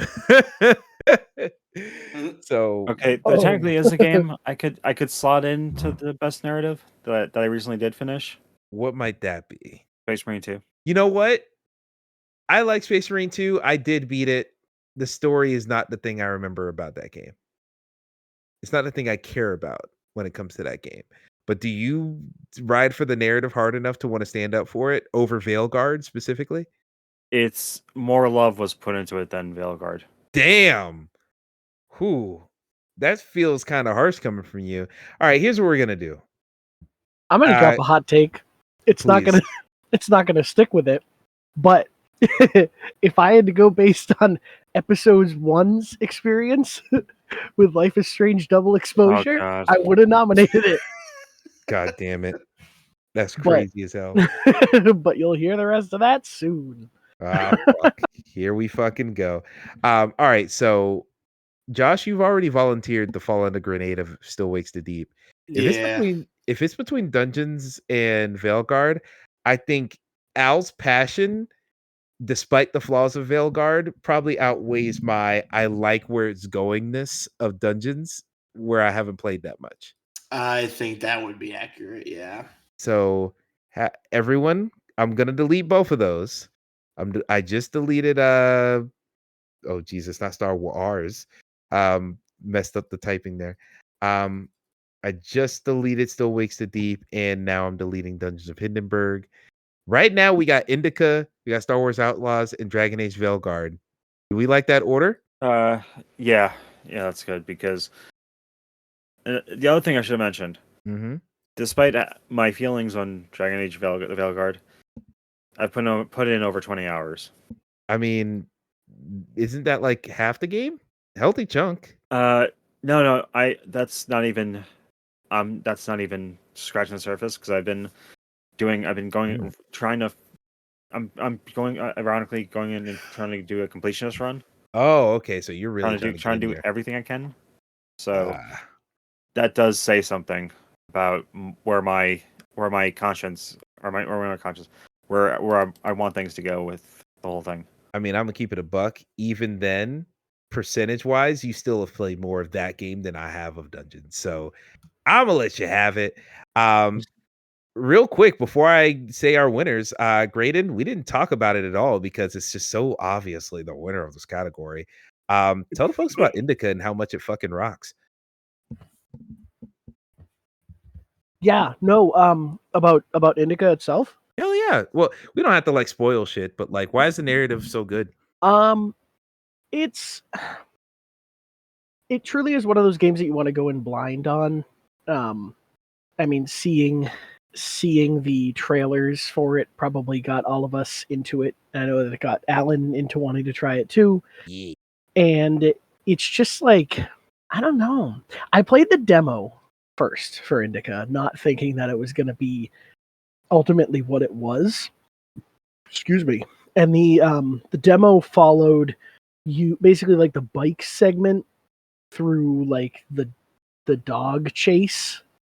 And good sequence. Yeah, you got to feel the world, you got to feel the variety of that gameplay and stuff, but you didn't really get a good taste of the narrative. And then once I took a chance on the game itself, I mean, it really does play like a 2 to 3 hour movie. And it's just this really trippy a story about like breaking the mold of society and your daily routine and religion and what it puts upon you, and also going into like, you know, just your feminist vibes, and it touches on assault, it touches on misogyny, it depression in general. Like there's all these weird little things that it brings into that story. And then when you get your little sidekick, I forget his name, but the guy companion, like he's got this pressure of his own society and the misogyny of men in a way of, you know, like the pressures that are put on men to be strong, and like there's just a lot going on, layers with so much of that thing, and it really plays out, like I said, it like a movie. And it's just a really cool narrative because of that, because it puts it all into a little package with a beautiful little bow, and then it leaves you just wondering. Like that is I think you and I would both agree that ending just gives you like questions and makes you just think about so much. And I loved it. I love that game. I think about it. I may have walked away from it being like, that was weird, but I am excuse me, I'm still thinking about that game and how just unique it was for being a new developer, right? They've made another game before, but no one knows about it. I remember looking at it being like, the fuck is this? But they have made stuff before, but this is their like probably most high profile game for sure. And yeah, I agree with everything you just said. This game is incredible. That ending left me thinking about it for a very long time after, and now anytime someone says its name, I'm gonna be thinking about that game for another week. So like, it is really, really good, and I think it is the most out of all the games we talked about in this list, deleted or not in this category, this is the most you couldn't tell this game in the same way without it being a video game. Like I know Graydon, you said, oh, it's like a movie, it's like a movie. It is cinematic and it does do a lot of cool camera tricks and whatnot, but there is the progression of this game works for the narrative of this game. Like it is a metaphor for the actual narrative, the progression in this game. And I think that's really fucking cool. You'll know what I mean when you play the game, but like you couldn't have an element like that to feed back in the narrative without it being a game on its own. So it's not only a game that has a good narrative, it is a narrative that works so well because it is interactive. True. I love it. And as someone who we talk about, this is like, you know, society and their expectations on you, as someone who grew up in a very religious upbringing and became somewhat disillusioned the older I got, a lot of this game was hidden for me. And like I said, there's a reason I think about it all the time. It is very fucking good. I beat it in 4 hours. I just looked it up, so it's really not that long. Absolutely worth checking out. Indica, the greatest game narrative of all time. And so with that, let's go ahead and read out the winners. Yeah, of all time, yep. Yeah. Yeah. I realized what I said right after I said it. Let's read out the winners for Best Narrative, sponsored by 1,000 Times Resist, because we should have all played that game as well. Your winners are Dragon Age Veilguard, Star Wars Outlaws, and your winner, Indica. On to the penultimate category for tonight. Best Performance, sponsored by Cameron Monaghan as Cal Kestis in Jedi Survivor. Your nominees are Alec Newman as Kaz in Still Wakes the Deep, Russ Brand in Red Mac Wraith in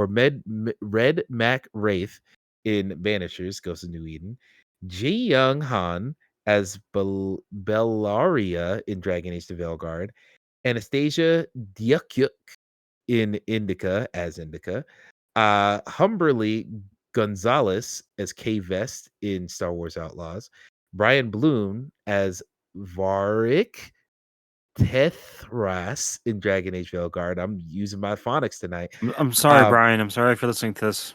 Sorry. I think he'll forgive you. Yelan Noel as Troy Marshall in Call of Duty Black Ops 6. Troy Baker as Indiana Jones in Indiana Jones and the Great Circle. Hannah Tell as Max Caulfield in Life is Strange Double Exposure. And there's one more here. Let me see if I can type her name correctly. Savati Sev Dumas, as played by, oh my god, what the fuck is her name? In Black Ops 6 is another character in Black Ops 6 that I actually might switch out for Troy Marshall. Sev in Black Ops 6. She was I will keep Troy Marshall. Oh, you want to keep Troy Marshall? You fuck with Troy? I actually put him on here. I was wondering because I was like, if I put it on there, I would have put Sev before Troy. No, I liked him too. I thought he was good. I got excited for a moment because I thought you were going to auto pivot to Troy McClure. Not this time. But yeah, no. God, I gotta find out the actress's name.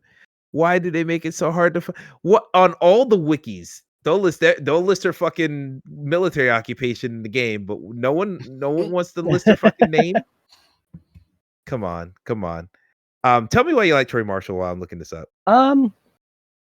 Well, we talked about it. Not a big fan of the story at large, but I feel like it's the first game that we've really had with the Black Ops that like doesn't focus so much on Woods and Adler as much.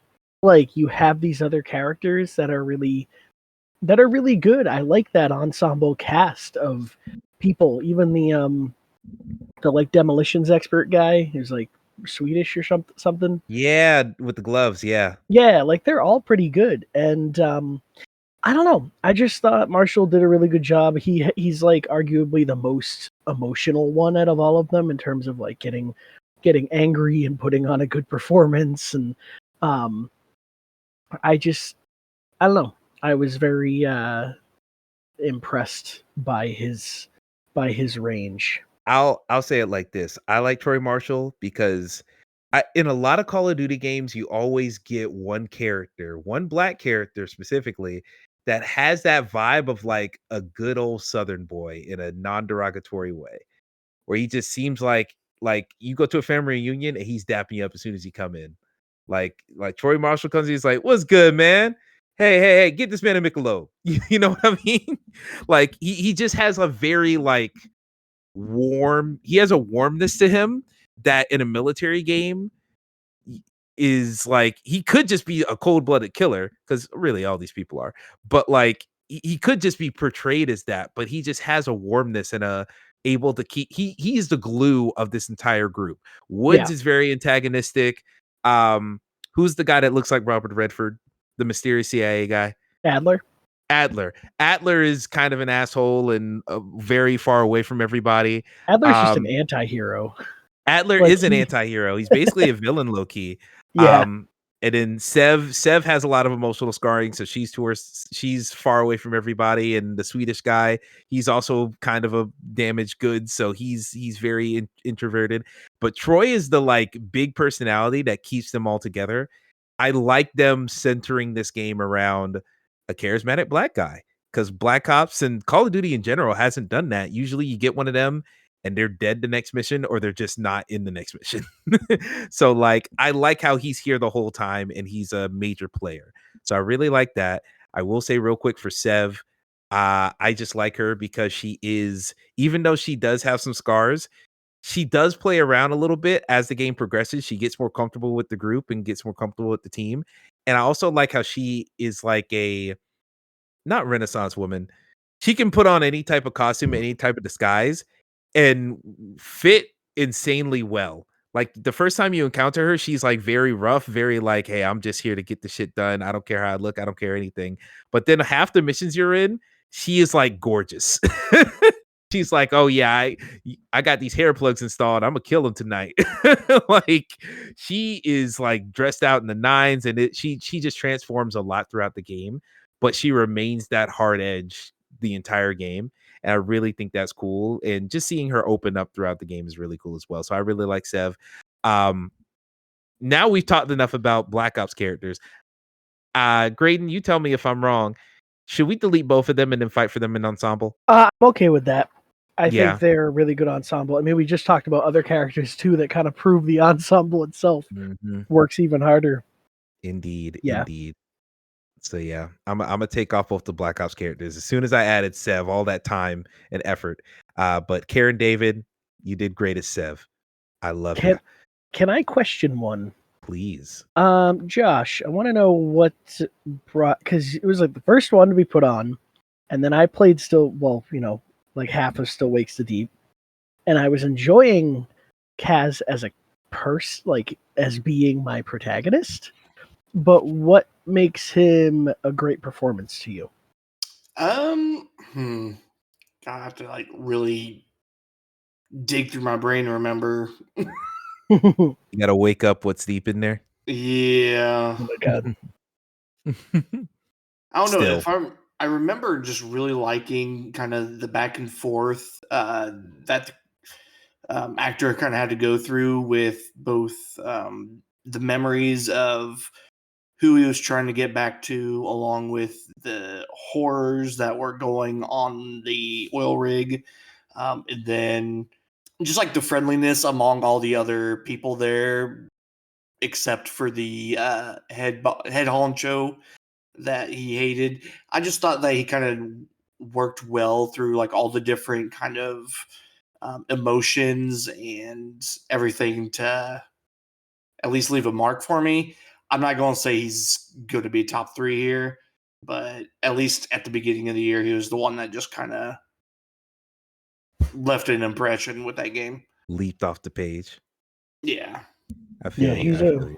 He's a very good protagonist. That game's really good. Josh, let me ask this. Since you added Kaz but aren't like super tied to him, what would you bold out of here? What's your Honestly, bold? I have not played any of the other games, so I cannot speak to anything else here. Fuck you, Wucky. I mean, by default, do you want to just highlight Kaz and then see what happens? Sure. We'll do that for now. And How do you guys feel about Anastasia?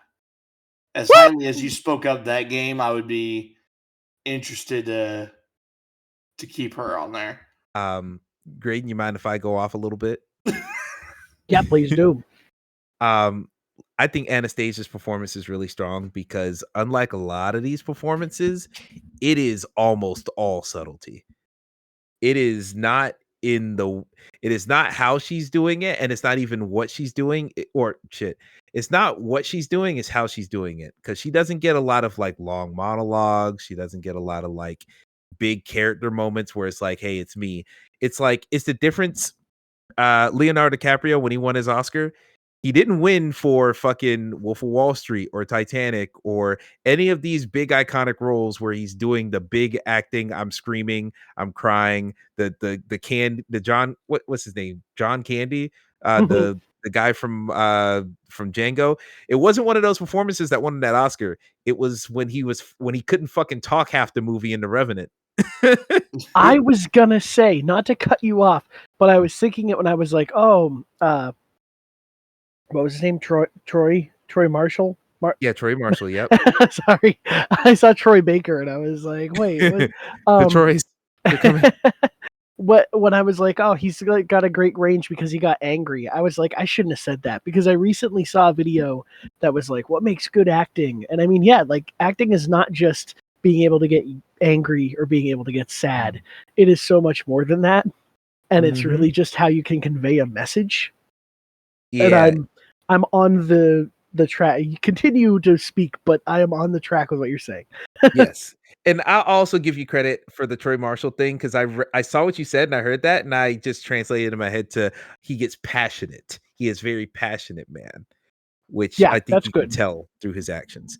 Mhm. But yeah, Anastasia, her performance is really good because it is all subtlety.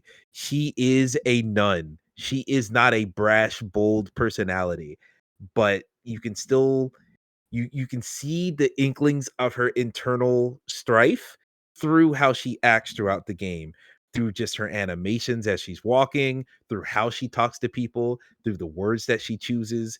It is fascinating. And then there's like internal monologue from her too, but it's not answering every question you have about her. And the internal dialogue is with another certain character that I don't want to spoil too much. And that in and of itself is like to portray that and to stay in character despite the wild circumstances of that is so good. I think that's so fucking cool. I'll be honest.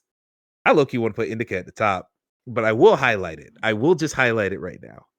Because that's definitely my number one on this list. I think I do want to put her too.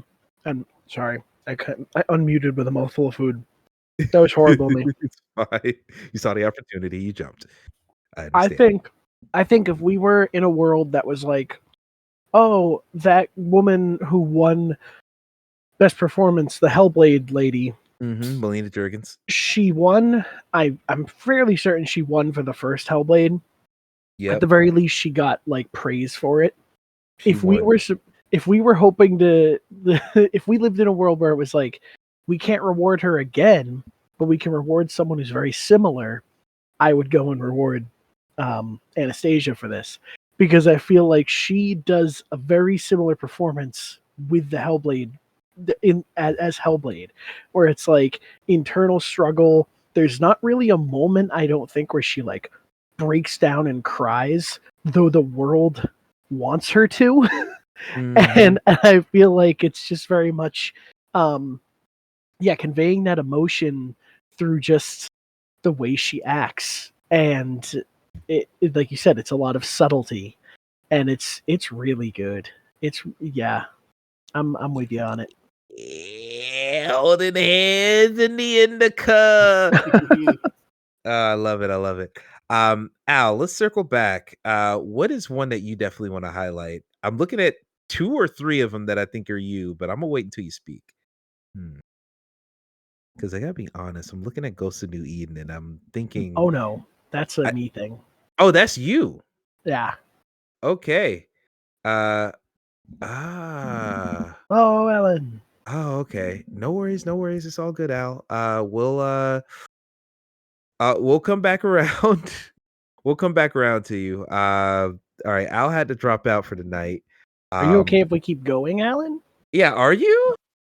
Yeah, I'm fine. It's just that I basically have like no energy, and like I'm starting to drift out out of it. I got you. It's no problem. I understand fully. How about this? We'll keep going, but if you have major objections, I can edit that in after the fact and be like, actually, we We'll shifted address them things around next a little time. bit. Yeah, we'll address them next time. We'll just be very quick So about it. I'll just just give my opinions on best performance right now. Yes. Before I head off, Brian Bloom is the constant. He's the glue that is keeping Dragon Age together. Mm. Okay. The franchise or this game? Both. Wow. Okay. Strong. Troy Baker is as Indiana Jones is incredible. It's incredible how you can forget that it's him and not a young Harrison Ford. Mm-hmm. Hanatel brings so much to Life is Strange Double Exposure, and it feels like she hasn't missed a step since Life is Strange 1. And that's just my last piece about the actress who played the voice of the actress for Balara. She is, while Brian Bloom holds together everything with like the Dragon Age series right now. Balara is her performance, like her actress's performance comes across as so precious, and you want to keep her away. Like she's the most pure thing in that game. Okay. So I respect it. I will now, and I'll, if anything, just send me the best ensemble cast stuff, and I'll listen to that, and I'll reply. I'll ADR some stuff if need be. No problem. No problem. We'll work it out in post. But I'm gonna let you go ahead and get your rest, and we'll knock out the last category and a half. Okay. All right. Bye, Al. Nighty Night. night. Bye. All right, another 2-hour podcast. Let's fucking get. No, I'm kidding. Let's take all those people out. Yeah, right. Oh my god, that would be so fun. I thought when I saw it highlighted, I was like, "Oh, you're gonna delete all these? Oh, I'm gonna have you." No, here's the thing. I don't know the character that Brian Bloom plays, but I'm pretty sure I know who Balara is in Dragon Age, and I'm gonna search him to make sure because I got something to say about that character, even though I haven't played the game. I think I know that Varric is actually like a character that's been in all of them. I think so, yeah, because Brian Bloom's been around for a long time as an actor. So, real quick, I looked up Alara. That is who I think it is. She's beautiful. I like her a lot. Emmett, you can't keep picking people based on how sexy they are. I didn't say sexy. Beautiful's different. Same road, different direction. I mean, they could mean the same thing, but I didn't mean it that way. I'm not doing it on the podcast, everyone. But well, I do.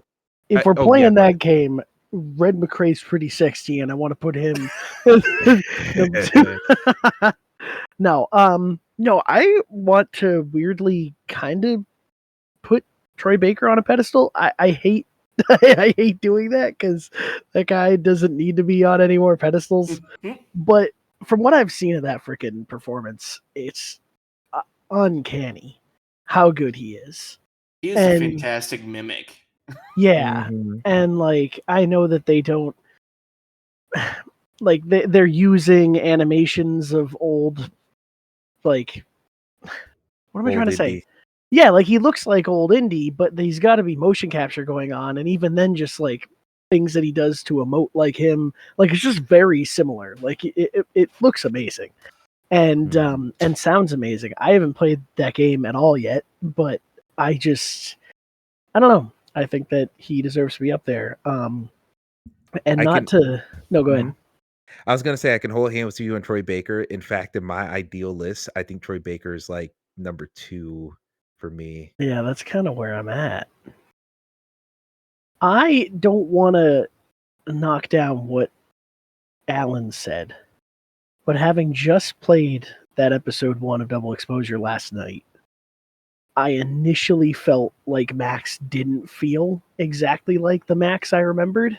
And I thought that her voice was a bit off and the performance just wasn't the same. And maybe that's why I'm able to disconnect better and not have such a big problem with the narrative, because I'm kind of looking at it like this is a different character. But I have also heard people be like, oh no, this is like she's right back in it. So I'm usually crazy, and this is probably the same thing. But personally, I wouldn't nominate Hannah Tell. I think that's fair because especially what I hear about later in the game, maybe we don't give an award to that game. God, I want to play this fucking game. But we need to finish this Game of the Year shit. So I can get back to this fucking game. Look. I don't know how I'm gonna put this out. I don't know if it's the month of November or November. Fuck. I don't know if it's the month of February I'm gonna put it all out or the first week. But we're gonna get it all done this month at least. We're gonna get them all recorded. So I deleted Max Caulfield.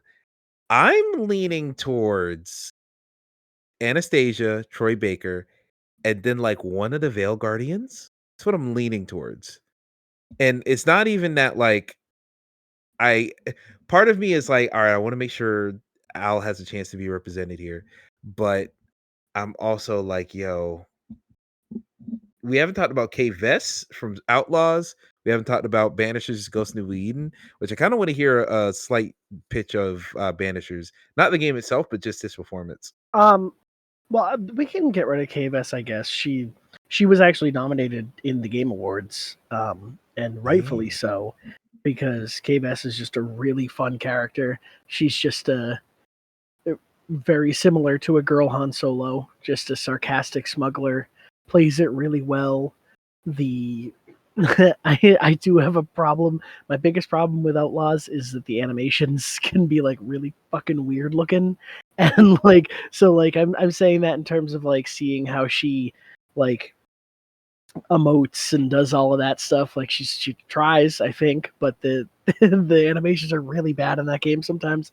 But I digress. KVS is a really cool character. I would like to see her in another game. I'd like to see her in any kind of media, but yeah, she got some of her due.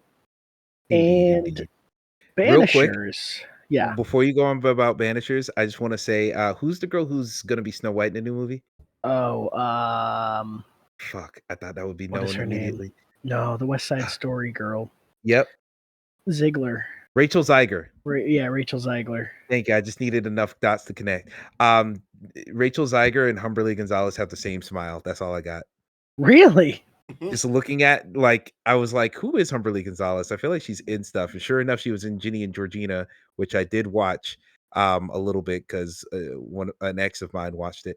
But yeah, looking at her, they have the same like. How do I say this without being insulting? I'll say it like this. All of these are beautiful women. All of these are great people. I have no beef against any of them. But the way that both of these women smile gives the same energy as who is the girl from the menu? Anya Taylor-Joy. Anya Taylor-Joy's eyes. They have like condescending looks to them. Not condescending. Like condescending's negative, but they just have like the same like wideness of both things. Like they have both wide smiles, I guess. Guess I can't think of which smiles you're looking at. I'm looking at both of them actively. Humberly Gonzalez and Rachel Zeiger have the same very wide smile. I guess that's what I'm trying to say. It took me a while to figure out the configuration of those words because it's 1 a.m. But I got there, God damn it. Outlaws is gone. All right. God damn it. All right, so we got that down. Give me some talk about Banishers, and then we'll knock this out. All right. Personally, Banishers would be my number 3. It's a really cool game. When you mentioned it, I had kind of forgotten about it, and I got excited thinking about it again. It's such a great game, and it's got this really emotional story between a husband and a wife that are separated through her being killed and then being a ghost, and him trying to work with her to release spirits to the afterlife. And I think at one point we had both of them nominated. However, I never really liked her performance very much. I don't know if she actually has the accent that her character has, but it always felt kind of forced and not all authentic and genuine. But the actor of Red, again, also don't know if it's his natural voice. However, he does it really fucking well. And he just has like this deep, like Scottishness to him. And he's just a rugged dude that is kind of forced through his situations to be really emotional and really like run worn thin by the situations at stake. And there's just some really grieving uh, moments that he has in his performance that are really painful to watch. And like when he would shout for her, or he would yell at a spirit for wronging him or something, like just these emotions that he feels and goes through the whole game. He's just really in it. And I had a very good time playing as him and watching him suffer. and watching him suffer. It's a really good suffering performance, and I thought that he brought a lot of emotion to it, which I expected from a Don't Nod game. I hoped that it would have a really good narrative and a good which sadly it didn't make best narrative. That's kind of odd I didn't nominate it. But anyway, that's on you, big boy. That's on me, my bad. And yeah, I really liked his performance, but I know if I don't have none of you have any horses in that race, so we can get rid of them. But yeah, I'm gonna have to take off banishers and banish it to the banished realm of the Actually, okay, here's what I'm gonna do. I think Al would appreciate that we already got Troy Baker on here. I think they would also back up that performance. How about I give you Graydon and you Josh? You got like 30-second cage match. Alec Newman versus Russ Brain. Go. Or Russ Bane, excuse me. I was gonna say, and maybe I don't know. It felt to me as though Josh wasn't super in on the Kaz thing. Am I right? No, I would be fine taking him off. I think part of the thing that goes against him too is that you don't actually see the character at all, and so everything has to be done through his voice to get any kind of like any of the performance out. He doesn't have the luxury of having a character model to go along with literally anything. So you don't get to see his actions. Yeah. And I have a Still Wakes a Deep hot take in the next category, and that just is, I think I might fight for it to be one of our picks. Shit. But I gonna be want to suggest, what if we kind of leave this a bit up to an Alan vote on whether they would pick Red, because I know that they too thought Red should be nominated. I really think. So if you leave Red and then like the Veilguard picks and just have Alan pick that third one, I would be totally okay with that. Okay. Yeah, that's what we do that. All right, then. I'll take out Kaz. I'll take out Kaz right now. I'll just leave Red and the Veilguard picks, and I'll let Al select the final one. So for y'all listening at home, I'll edit this in post at some point. But right now, your winners are for best performance, sponsored by Cameron Monaghan and Cal Kestis and Jedi Survivor, are number 3, Al's pick. Number 2, Troy Baker, Indiana Jones, and The Great Circle. And number 1, Anastasia Diachuk in Indica as Indica. Okay. What do y'all think they're gonna pick? Probably the Veilguard, probably the Varric one, honestly. Yeah, that's kind of what I'm leaning to. Yeah, I think Varric's a perfect mix of nostalgia, and I like Veilguard already, so I think that's the one. All right then. With that, we'll go on to Bus Ensemble. Oh, and real then we'll... quick. Ooh, yeah. Real quick before we move on, because you said it and it reminded me. But I don't know if I had told this story, but Cam Monahan, I met him at a Comic-Con this year, and I gave him a little trophy that I made of, For his win. of best performance. I put like VGU best performance on it.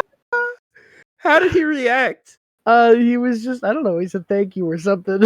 But he was super cool. And so yeah, now somebody out there has hopefully has a little trophy of us. That's nice. So now I guess I gotta meet Indica this year. That's the goal. Where the fuck are you gonna find this woman? In the cold Siberia, Russia, or whatever. I have a feeling, much like Melina Juergens in that comparison, Melina's just living her. She is just a person. I guarantee you, she's not signing up for any convention slots or anything. I guarantee Indica is the same. But goddamn, that's wild. Oh man, that's really awesome. I'm glad you did that. But hey, speaking of best ensemble, actually, you didn't say that at all. Best ensemble category, sponsored by Baldur's Gate 3. Here are your nominees: Still Wakes the Deep, Call of Duty Black Ops 6, Dragon Age Veilguard, Astrobot, and Warhammer 40K Space Marine 2. I don't know who put it on here. But why is Astrobot on here? Look! I think Al put that on there, didn't they? I think Al put that on there as well. But like, I gotta be honest. I like it here. I really like it here. Now, it is a big technicality. Because, like, would you call that a cast? Are the minions part of the cast? And none of them are original characters. Like No. 150 of them are. True. You fuck. No, I'm kidding. I like Astrobot on here, but because of how much of a technicality it is, I wouldn't feel comfortable putting it above number 3. So that's where I'm at there. My number 1 here is Call of Duty Black Ops 6. Because I think that's the main reason that game works. Even the villain is good. Honestly, it might be mine. Yeah. Looking at what we have, I think so. I think Space Marine 2 has probably a good shot in it, but I have not played enough. And I'm going to be real with you. I am so unmotivated to play that game. I've had the rental for like 2 months straight, and I'd rather play. I'm playing fucking Epic Mickey on Wii right now. Dog. I would rather play that regularly. I'm playing Double Exposure and Epic Mickey, which are like it's like the worst choices anyone could ever make. They just remastered Epic Mickey on things that aren't the Wii. That's why I'm playing it on Wii. I'm that kind of crazy, man. Ugh. And I would rather do that than play Space Marine 2 at this point, because I just nothing can get me to play it. So I just Space Marine 2 fucking rules, dude. And I'll be honest with you. I played the first mission, I just wasn't feeling it. The thing about Space Marine 2, it is a great game. I love it dearly. Narratively, it is not an Uncharted, where Uncharted is very much like, hey, here's a new level, here's a new gun, here's a new enemy type, and here's a cool set piece for this level. Space Marine 2 does not often have a new set piece. There are very few set pieces in that game, and most of them come towards the back half. It is very, especially if you don't know anything that happened in the first game, it is very dry, militaristic fantasy stuff. You're really in there because the gameplay feels good. And the gameplay does feel good, but it's got to carry you. I just played the first one and I really enjoyed it. I don't know what it is that's making me. I think maybe it's just like I didn't have the hype train of, oh, I can't believe this game is coming. Like, I loved the first one so many years ago. Like, maybe I'm just kind of Space Marined out right now. I really look forward to playing it with people. And if, like, I had you guys or DJ or whoever who, like, would play it, like, I mean, and you will. I just don't. I don't know what it is. I got no motivation. We got to make the time. And I'd be honest, even as someone who loves Space Marine 2, I wouldn't put it here because for as much as I do enjoy that squad dynamic between the two main side characters and your character, and also the squad leader as well, it's not that story was nothing to me until towards the back end where dynamics started to get shifted around from their set position. And I was like, okay, now there's something a little bit more interesting here. But up until that point, I'm like, all right, this is just an excuse for me to shoot aliens.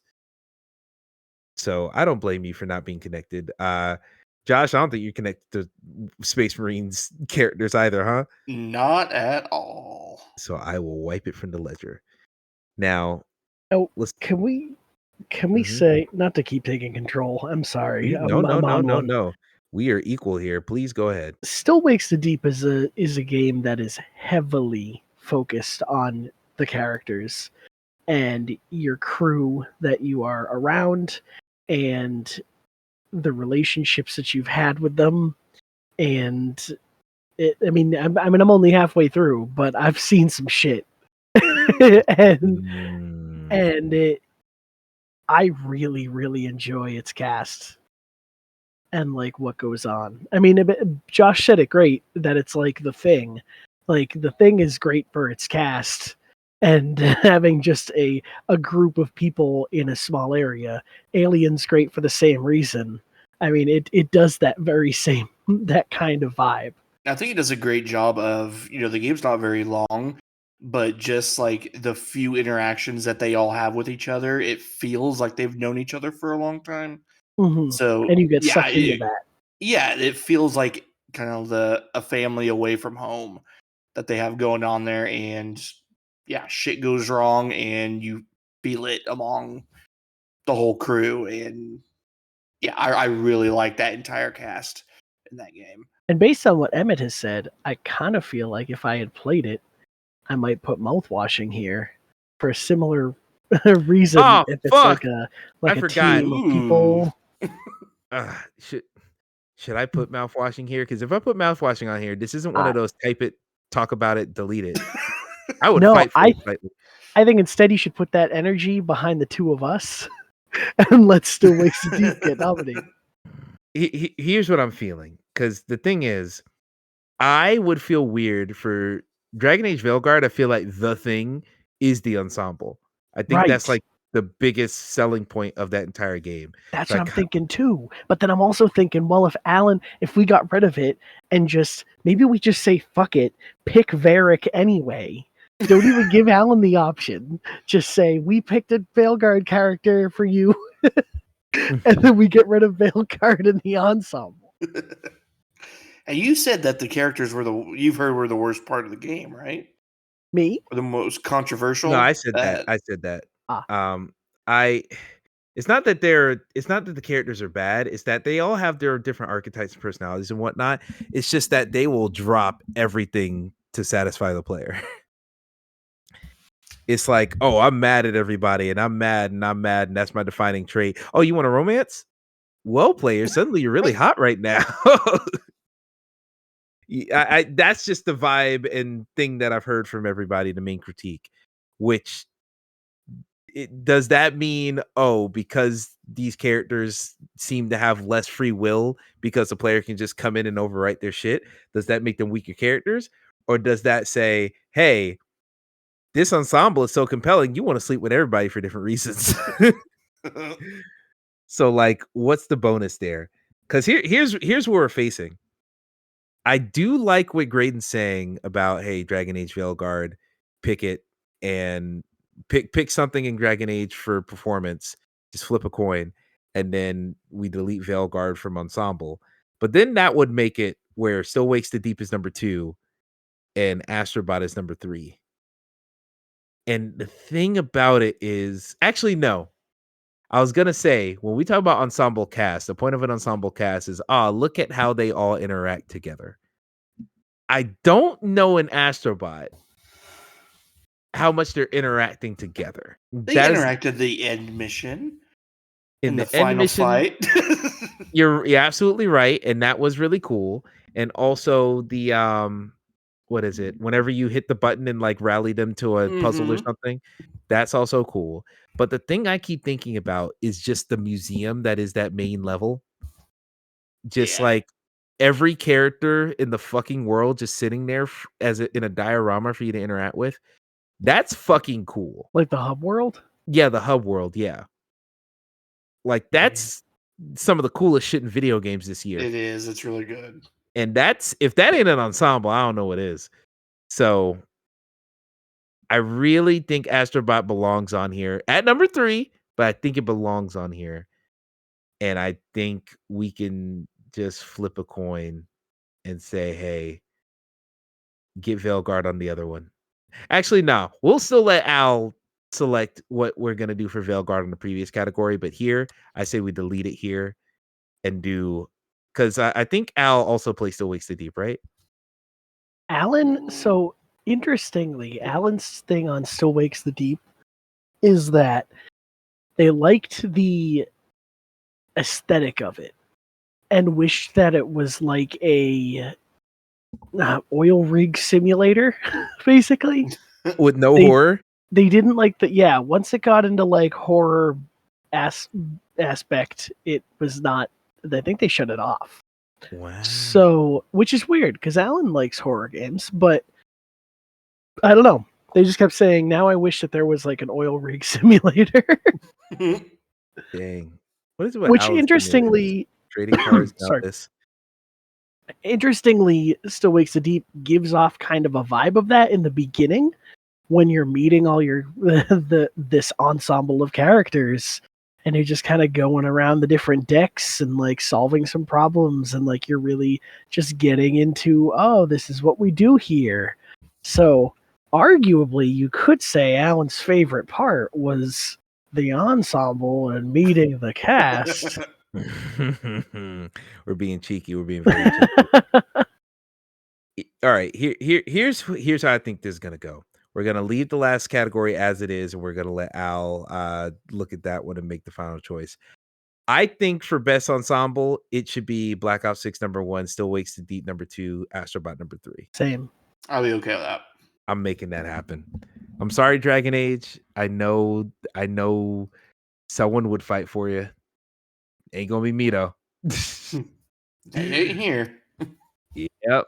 Maybe next lifetime. All right. Let's go ahead and make it so. All right. Your winners for the best ensemble cast category, sponsored by Baldur's Gate 3, are as follows. Number 3, Astrobot. Number 2, Still Wakes the Deep. And number 1, Call of Duty Black Ops 6, which really quick, Black Ops 6, that ensemble cast just fucking goes. That's the best part of that game. And Graydon, I don't understand how you don't like the game. I like it for its cast. Lou Diamond Phillips is in it. That's true. He is in it. Isn't he like older fucking Riddler from the Batman and also the guy who took a vow of silence in Little Miss Sunshine? What's Josh? his name? Paul Dano. Paul Dano. He looks like an older Paul Dano. You think he looks like an older Paul Dano? Yeah. Okay, what's his name? I might have fucked up the actor. He's like Asian. Whoa. Okay. I definitely got the wrong actor. Fuck everything I'm trying to do. I'm giving I up. think he is, or is he like Who are you I don't know who talking you're about? talking What's about the name now. of the actor again? Lou Diamond Thank you. Phillips? He is of Filipino descent. He's not Asian. He's Filipino. I'm sorry. That's absolutely who I was thinking of, though. Really? He looks just vaguely like Paul Dano, especially younger photos I'm seeing pop up in DuckDuckGo because I don't use corporate interest websites. He looks like Paul Dano vaguely in his youth.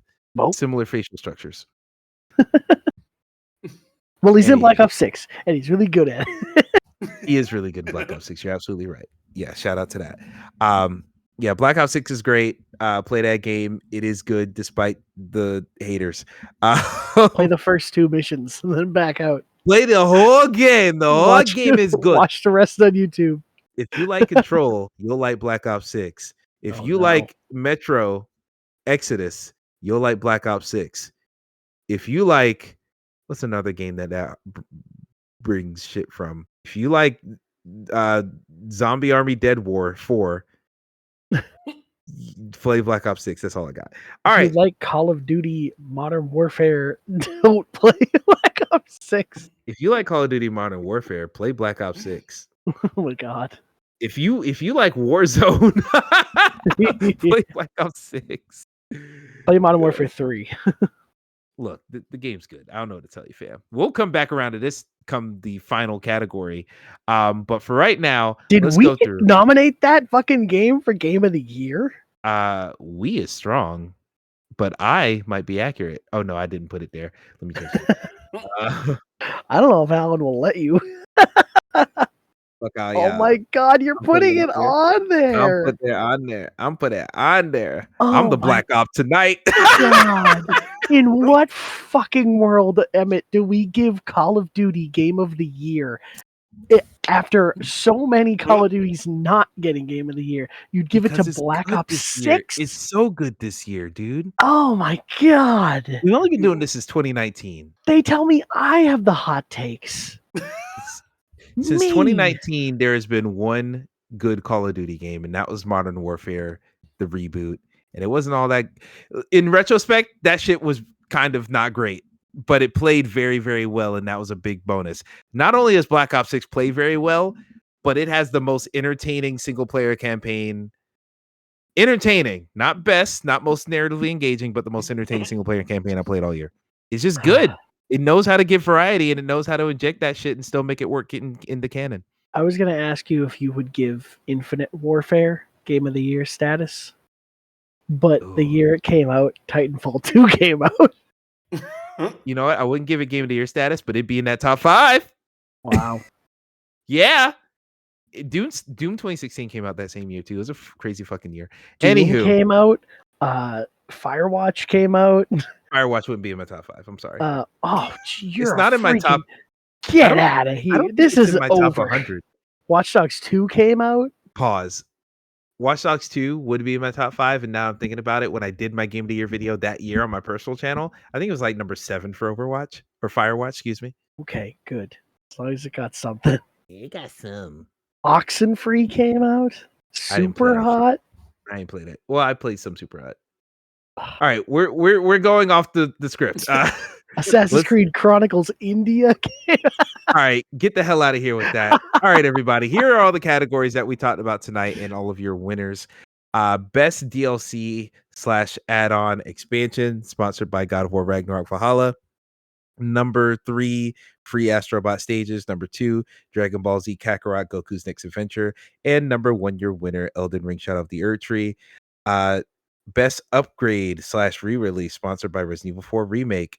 Number 3, Legacy of Kain Soul Reaver 1 and 2 Remastered. Number 2, Gigantic Rampage Edition.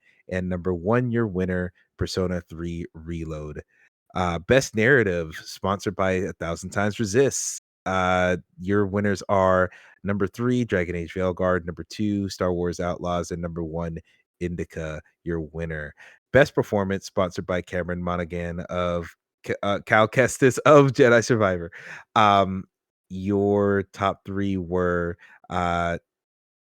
Al's pick. And number 2 was Troy Baker, and number 1 is the winner, Anastasia Diachuk from Indica as Indica. And your best ensemble cast, number 3 is Astrobot. Number 2, Still Wakes the Deep. And number 1, Call of Duty Black Ops 6. And that's all we got for today. I think Varric is gonna be the one that wins for Veilguard. Mm-hmm. You know what? I'm just gonna underline that to just be like, hey Al, pick this one. Hey, listen. All right, so yeah, that's where we're at on these.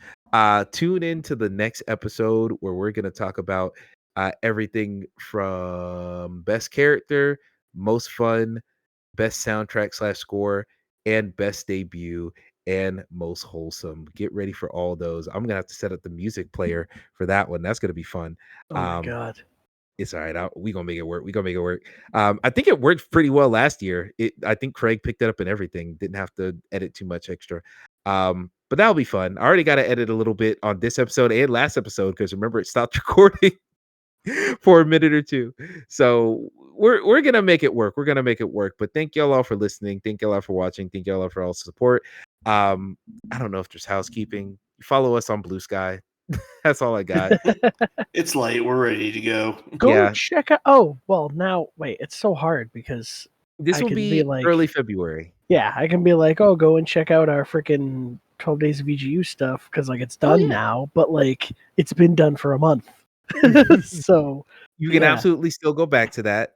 12 Days of VGU stuff is still up there. Several YouTube videos, several articles. I wrote 2 reviews that you can go check out there. And by the time February comes around, I absolutely should be done with my best video essays article. January is just very busy for me. I'm sorry, but I'm working on it. Just give me a fucking minute. I am excited for that. I am also excited because by February, all of the Gundam stuff will be up on the VGU Gaiden podcast feed. So, because we just started it. Well, I don't know about all of it. I don't know what the fuck the future holds for this. We found knockoff films on Tubi, like bootleg Gundam that we're gonna like do commentaries on.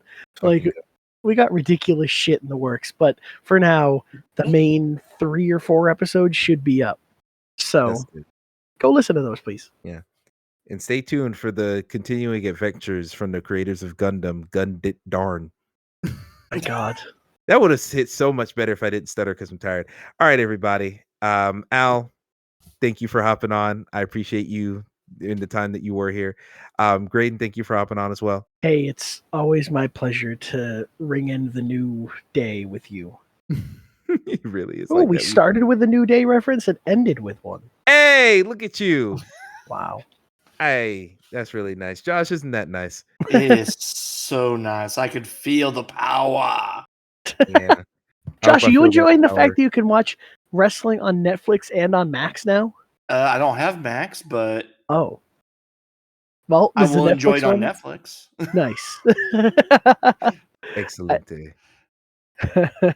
Well, I'm hoping I feel some of that power that you were referring to a minute ago in about 3.5 hours. So I'm going to see y'all later. Once again, thank y'all for watching. And as I always say, keep it real, keep it trill, and play on, playa. Peace out, y'all. Game of the year, game of the year, game of the year, of the year, yeah. Game of the year, game of the year, game of the year, game of the year, yeah. If they shoot in